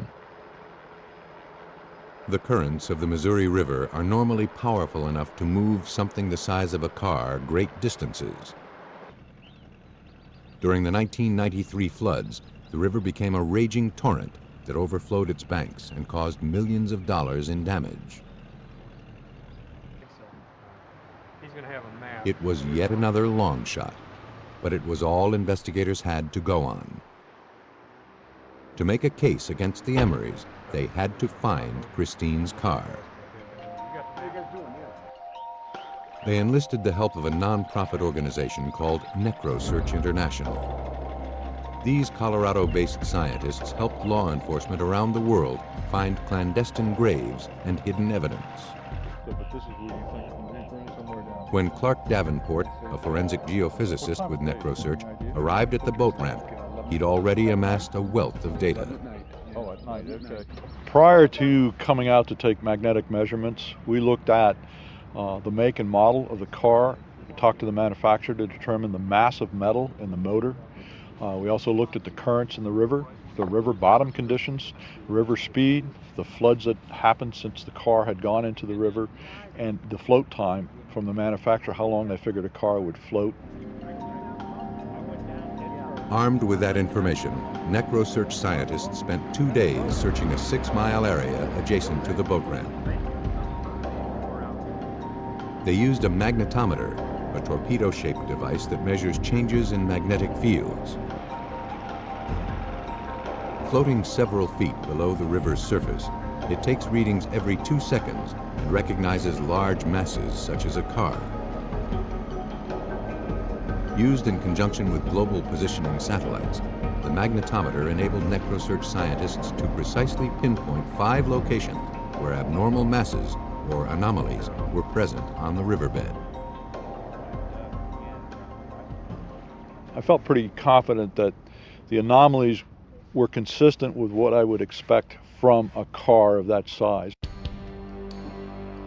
The next day, investigators returned to the boat ramp with a team of divers.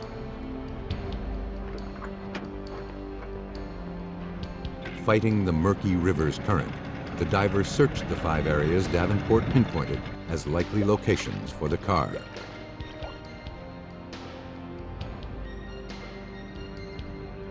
Within hours, one of the divers surfaced holding up a Missouri license plate. Against all odds, investigators had finally found Christine Elkins' car. This was an incredible moment. It was kind of like Excalibur coming up out of the lake with the sword. You know, it's just amazing. Just the emotion that was involved in that. We knew that we were getting closer now. We were going to put closure on this case. Divers attached steel cables to the car and pulled it from the water. It was sent to a Maryville garage for processing. Inside, forensic examiners discovered a piece of wood wedged between the driver's seat and the accelerator. In the trunk, they found bones wrapped in carpet padding. Using hospital x-rays, the medical examiner confirmed that they had finally found the remains of Christine Elkins. The autopsy revealed a large hole in the skull, consistent with blunt force trauma. Christine had apparently been beaten to death. Investigators had the physical evidence they needed to charge the Emorys with murder. They believed Tony found out Christine was going to testify against him and offered her money to disappear. She was too terrified to turn him down. But when she went to the house that night, the Emorys had other plans. Once inside, Tony and Herb attacked Christine. Tony dealt the lethal blow, striking her in the head with a heavy flashlight. Her body was wrapped in carpet padding, put in the trunk of her car, and driven to the boat ramp. There, Tony rigged the accelerator and sent the car down the ramp into the river. Herb Emery pled guilty to murder and was sentenced to 22 years in prison. Tony Emery was convicted of first-degree murder and sentenced to life in prison without the possibility of parole. In Maryville, authorities knew the name of the victim and suspected killers, but struggled for 7 years to find her body. In a rural Virginia county, investigators had to identify a body before the search for a murderer could even begin. Amelia County is a sprawling community, located in the rolling hills of western Virginia. It's a neighborly area with a low crime rate. Not the place for murder.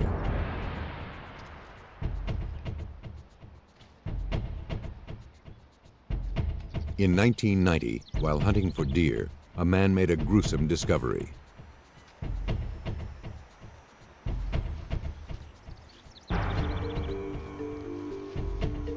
On an embankment near a small creek, he found a human skull.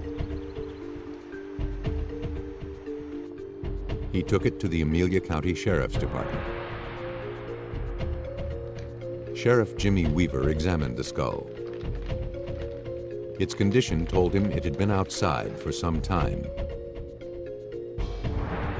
The presence of a long reddish hair, as well as the skull's small size and features, suggested that the victim was probably female.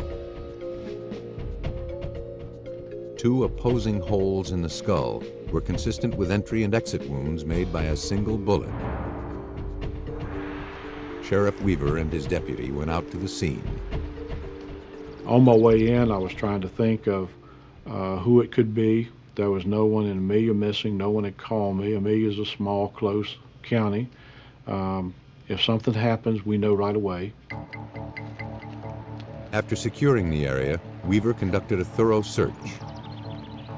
They found more bones, jewelry, part of a blanket, and a piece of denim. Concerned that animals might have scattered additional clues, the investigators broadened their search. They soon discovered what appeared to be an arm bone and a gold bracelet.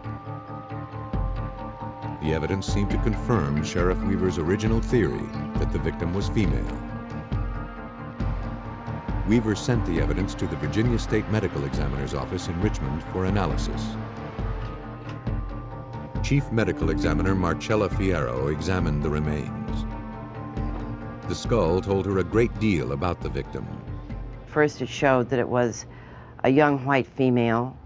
Second, it showed that it had a gunshot wound and that there was injury related to this gunshot wound, and that the trajectory of where this bullet went in and where it fractured on the other side indicated it had a path that was lethal.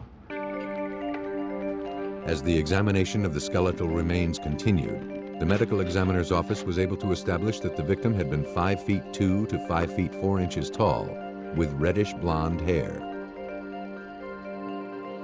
The description was distributed to law enforcement agencies across the state of Virginia. The search was on for any missing women matching Amelia County's Jane Doe. Now, Sheriff Weaver could only hope and wait. In January 1990, the Sheriff's Department in Amelia County, Virginia, needed a lead to establish the identity of skeletal remains found in an isolated area. It wasn't long in coming. Police in Chesapeake, Virginia, reported that a woman who fit the victim's description had been missing for 8 months. Dental records confirmed the victim was 29-year-old Regina Butkowski, known to her friends as Jeannie.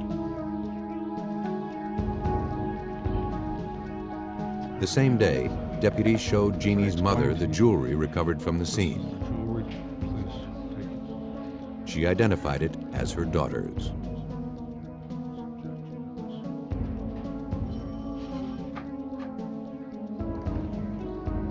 Chesapeake police forwarded the Butkowski case files to Amelia County. As Weaver reviewed them, he learned the circumstances of Jeannie's disappearance. On the evening of May 6, 1989, Jeannie's roommate discovered that the front door of their house had been kicked in. Concerned, she checked the parking lot for Jeannie's car. It wasn't there. She called Jeannie's mother, who said she'd last spoken to her daughter at 10:45 the night before. One fact in the police files immediately caught Sheriff Weaver's attention: Jeannie's stormy relationship with a man named Pernell Jefferson. Jeannie had met Jefferson at a local gym. He became her personal trainer, and the two dated for several months. When Jefferson became too possessive, Jeannie tried to distance herself from him, but he refused to back off. One of the things that he had somewhat of an obsession with was with Regina. He was not going to accept the fact that she wasn't his. Jefferson's obsession had become frighteningly clear when he allegedly kidnapped Jeannie in March 1989. But by an amazing stroke of luck, more than 7 minutes of that struggle had been recorded on her home answering machine. It was a very dramatic tape. No one really knew how it was recorded, but it was. And it was a situation where you would hear her telling, "No, Pernell, don't hurt me, don't do things." And it proceeded on. You could hear noise in the background. And probably one of the most dramatic things of it is that at one time you heard this tremendously deep sob from Regina. Weaver learned that Jeannie's roommate told Jefferson about the tape and threatened to call police. He released Jeannie. She refused to press charges against him, however, out of fear he might take out his anger on someone close to her. 2 months later, Jeannie Butkowski again disappeared. Sheriff Weaver focused the investigation on Pernell Jefferson. A lead came in from Jeannie's parents. They had received a letter regarding their daughter's car from an apartment complex in Richmond, Virginia, 130 miles away from Jeannie's home. The manager of the apartments alerted them that Jeannie's car had been sitting in the parking lot for 6 months. Investigators examined her car, hoping for clues to link Jefferson to the murder. They were disappointed. During the time the car had been there, it had been subjected to the elements. When they had the flood in Richmond, it had been submerged in the flood. So a lot of the evidentiary value from that vehicle was lost. But a new lead was quickly established. A resident of the apartment complex told investigators that he knew a man who used to drive the car. Investigators soon learned that Jeannie's car had changed hands several times. They eventually traced it to a man named Darrell Jones, who was incarcerated in Henrico County. Jones told deputies he bought the car from a local man named Wes Green. Green was with a stranger who claimed the car belonged to his girlfriend. He'd taken it away from her and driven it up from Chesapeake because he was angry with her. Investigators suspected the stranger was Pernell Jefferson. They wanted to know more and believed Wes Green might hold the key. They just needed to find him. As evidence against Pernell Jefferson mounted, the Amelia County Sheriff's Department believed his friend, Wes Green, might know more about the murder of Jeannie Butkowski. Deputies quickly tracked Green down to an apartment complex in Richmond. When questioned, he admitted he helped Jefferson get rid of Jeannie's car. The officer persisted. Green added that Jefferson had borrowed a co-worker's car around the time Jeannie disappeared. If the car had been used to dispose of her body, it was probable that incriminating evidence had been left behind. Deputies went to the appliance rental store where Purnell Jefferson had once worked. A co-worker confirmed that on May 5th, the day Jeannie disappeared, Jefferson had borrowed his car. He didn't return the vehicle until late that night. A few days later, Jefferson went to lunch and never returned. Investigators obtained permission to search the employee's car. The search yielded incriminating results. Technicians found traces of lime, a corrosive substance that hastens decomposition. More importantly, they found a reddish blonde hair similar to the one found on Jeannie Butkowski's skull. The hair was sent to the crime lab for analysis. A comparison indicated the two hairs were consistent in texture and color. Investigators now had their first physical evidence connecting Jefferson to Jeannie Butkowski's murder. Sheriff Weaver swore out a warrant for the arrest of Purnell Jefferson on capital murder charges. Authorities traced Jefferson to Stuart, Florida, where he'd moved shortly after Jeannie's disappearance. All right, clear left. Move. Clear. On February 3rd, 1990, a SWAT team burst into the suspect's home to find him hiding in a closet. They quickly took him into custody. Don't move. 5 months later, Jefferson was extradited to Amelia County to stand trial for murder. Based on the evidence, investigators pieced together the events of the night Jeannie Butkowski died. On May 5th, 1989, Purnell Jefferson and Wes Green drove from Richmond to Chesapeake and broke into Jeannie's house as she slept. Jeannie struggled with Jefferson, who dragged her outside. He forced her into her own car and sped away. Green left separately.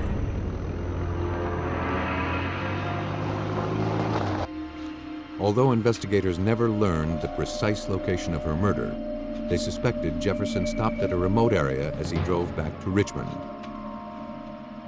He initially disposed of her body just outside the city. Fearing it might be discovered there, Jefferson recruited Wes Green to help him move the body to Amelia County, where they buried it in a shallow grave. Purnell Jefferson thought he'd covered his tracks, but he underestimated Sheriff Weaver and his deputies. He thought that he would bring her out to a rural county to where probably there was a rural law enforcement agency that wouldn't find it, or if they did, wouldn't solve it.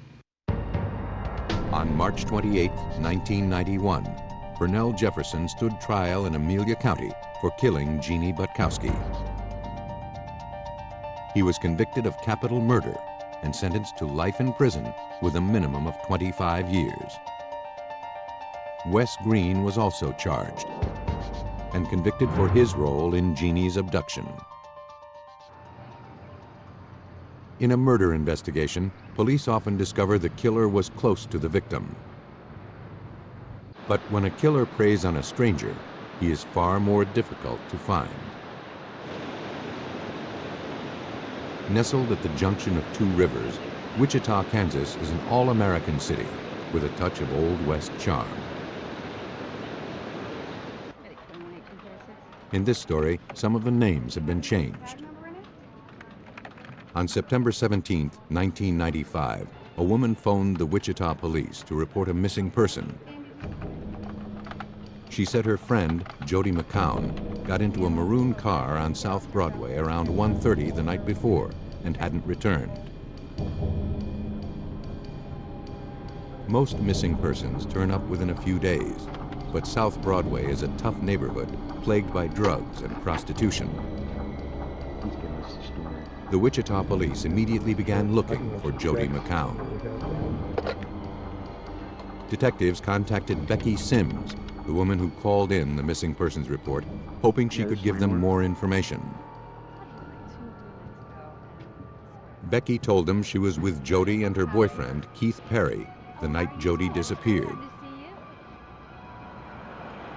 A man drove up in a maroon car and told them he was looking for drugs. He introduced himself as Chester Higginbotham. Jody and Keith got into the car to talk to him. Becky heard the man offer Jody $200 to help him find drugs. Jody was reluctant, but Keith said they needed the money. He took $100 and got out of the car. Detective Dana Gouge recalls Becky was uneasy about the unusual circumstances of Higginbotham's request. She was very suspicious of the situation because of the amount of money that was offered to Jody in this situation. She found it very strange. So strange that she wrote down the tag number of the car. Investigators traced the license plate to a resident named Matthew Murphy, who lived in the nearby town of Newton. They wondered who Chester Higginbotham was and how he was connected to Murphy. They ran a background check on the two men. I'm working on that now. They also ran a background check on Jody's boyfriend, Keith Perry. They soon learned he had several outstanding drug warrants. During questioning, Perry confirmed Becky Sims's account of Jody's disappearance, with one major difference. He denied encouraging her to join Higginbotham in the car. Suspicious of Perry's involvement, detectives obtained a warrant to search his apartment. They didn't find anything to implicate him, but collected various items for possible DNA testing later. By now, investigators had the results from the background checks on Chester Higginbotham and Matthew Murphy. A comparison of fingerprints, photographs, and DMV records proved that Matthew Murphy and Chester Higginbotham were the same man. He had arrest records for burglary and theft going back many years under both names. In fact, there were several burglary charges pending against the Murphy alias in Kansas, as well as other states. The identity change and arrest records made Lieutenant Ken Landwehr of the Wichita Police Department highly suspicious. When we find out that Matthew Murphy is an alias for Chester Higginbotham, it's again a clue that's going to show us that he's trying to hide his background, which has to mean that if he's hiding his background, there's probably something there that's more serious than burglaries and thefts. Police called Higginbotham, who readily admitted he picked up Jody McCown on September 16th. But he said he dropped her off later and hadn't seen her since. Despite his claim, police were anxious to question him and search his residence. We had hopes of being able to look through his house, try to determine whether or not he may have been involved in this, and also we had hopes that we would be able to find Jody alive. Because Higginbotham was the last person seen with Jody, investigators were able to obtain a search warrant. Whatever he was hiding, investigators hoped to find the answers in his house. Wichita and Newton, Kansas police struggled to solve the disappearance of 28-year-old Jody McCown. She was last seen with a man named Chester Higginbotham. When investigators arrived at Higginbotham's house, nobody was there. Armed with a warrant, they began searching for clues.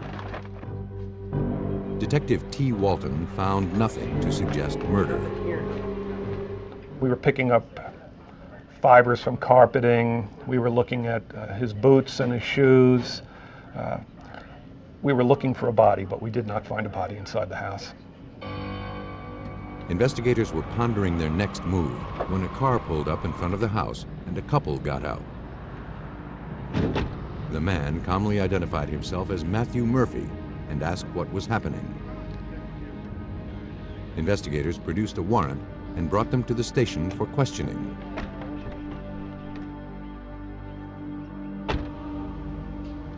Have a seat in that chair. Under interrogation, Murphy admitted his real name was Chester Higginbotham. All right, Mr. Murphy, we're here to ask you a few questions. He claimed he assumed an alias when he and his wife were placed into the federal witness protection program. According to Higginbotham, they were both witnesses in a mob-related murder case.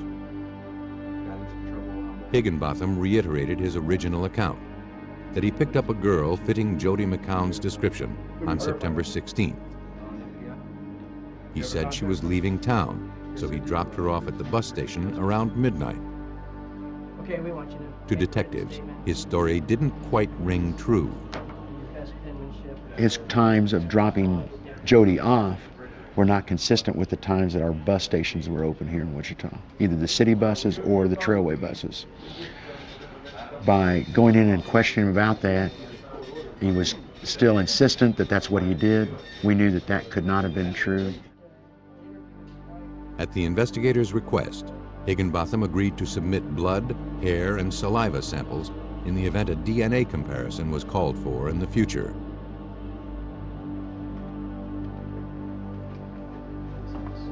Detectives also spoke with his wife, Vicki. She told them she didn't know her husband's real name was Higginbotham and contradicted his assertion that they were in the witness protection program. Vicki also said her marriage was troubled and she believed her husband was seeing other women.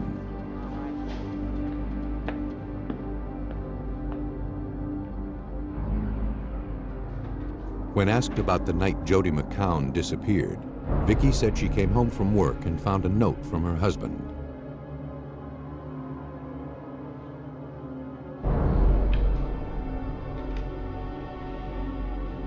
He said he was going to pick up parts for a car he was working on at a rented garage. When he hadn't arrived home by 3 a.m., Vicki drove to the garage to look for him. She said she caught him with a girl in his car. Although her husband wouldn't let her near the vehicle, she could see a girl with brown hair in the passenger seat. When Vicki confronted her husband, he claimed he was only giving the girl a ride. Vicki told him to come home immediately and then left. She said her husband arrived at the house about 5 minutes later. Okay, we interviewed your wife. Based on the contradictory information obtained from Vicki, investigators questioned Higginbotham again. When they asked him about the girl at the garage, he claimed she was a friend from a local bar. But detectives suspected it was Jody McCown. Armed with a warrant, police searched Higginbotham's rented garage. Inside the suspect's car, they found a wad of green duct tape with hair stuck in the adhesive. Investigators also collected a white button with thread, black zip ties, a roll of green duct tape, and yellow rope. Detectives now believe Chester Higginbotham had murdered Jody McCown, but they still couldn't prove it without a body. Over the course of several weeks, investigators conducted a thorough search of the area surrounding his rented garage, but they didn't find anything. Without Jody McCown's body, it appeared Chester Higginbotham might be getting away with murder. Weeks after her disappearance, Wichita police were no closer to finding Jody McCown. Though they suspected a man named Chester Higginbotham was involved in her disappearance, they had no solid proof that a crime had even been committed.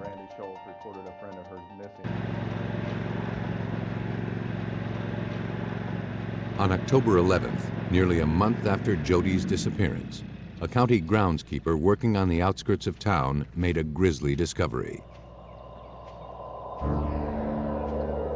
The decomposed body of a woman lay in a ditch by the side of the road.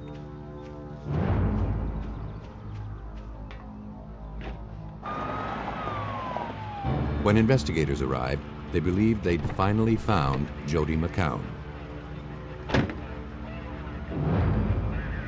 The victim lay face down. A sweater and various undergarments were found near the body. As they searched for clues, the scene yielded a wealth of physical evidence. She had the black plastic zip ties on her. She had green duct tape, just like what was found in the shed, wrapped completely around her head, covering her nose and mouth area. The hands and feet were bound together with yellow rope that was similar to the rope that was all in the shed. Fingerprint analysis confirmed the victim was Jody McCown. The medical examiner performed an autopsy and collected hair and fiber evidence from the body. She removed the duct tape for further analysis. Based on her findings, the medical examiner ruled the probable cause of death was asphyxiation caused by the duct tape covering the victim's nose and mouth. Due to the advanced decomposition of the body, the medical examiner was unable to determine whether Jody had been sexually assaulted. And there was insufficient material for DNA analysis. Detectives would have to build their case on other evidence. At the Wichita Police Department Crime Lab, evidence technician Patrick Cunningham hoped the duct tape would lead investigators to her killer. Using a solution called gentian violet, Cunningham looked for latent prints left on the tape. When the dye comes into contact with human protein residues, like those left by fingerprints, a vivid purple stain appears. When the tape from Jody McCown's body was put into the gentian violet solution, the results were disappointing.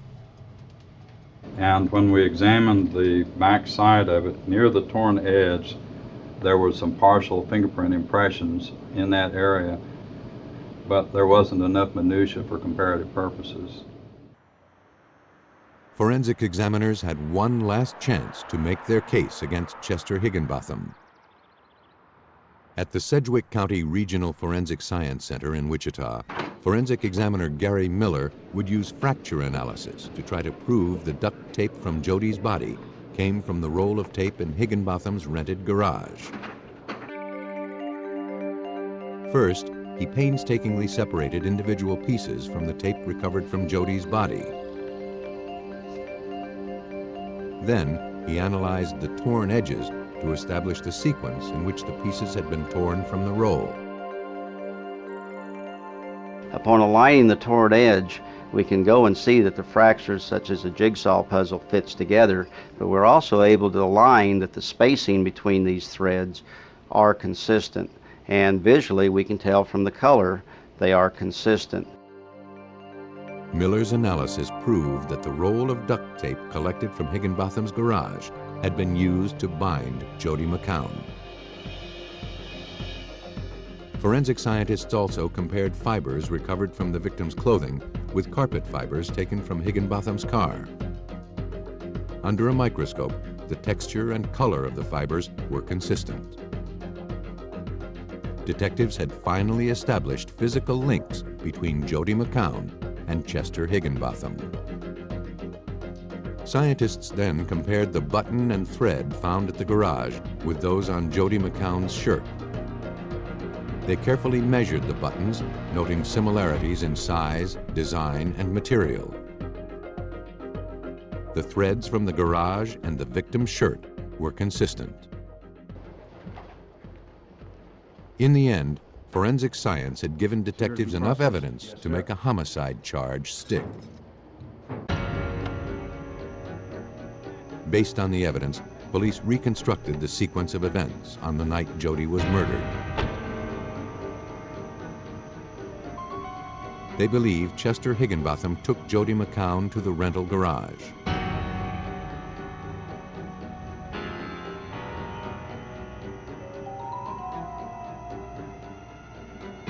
He overpowered her, bound her with duct tape, and killed her. He then disposed of the body in a ditch by the side of the road. Chester Higginbotham also known as Matthew Murphy, was convicted of first-degree murder and kidnapping. He was sentenced to 40 years without the possibility of parole. Once, time and the elements could destroy evidence linking a killer to his victim. But forensic technology has found new ways around these obstacles. Investigators can overcome impossible odds and bring justice to murder victims who were long considered missing.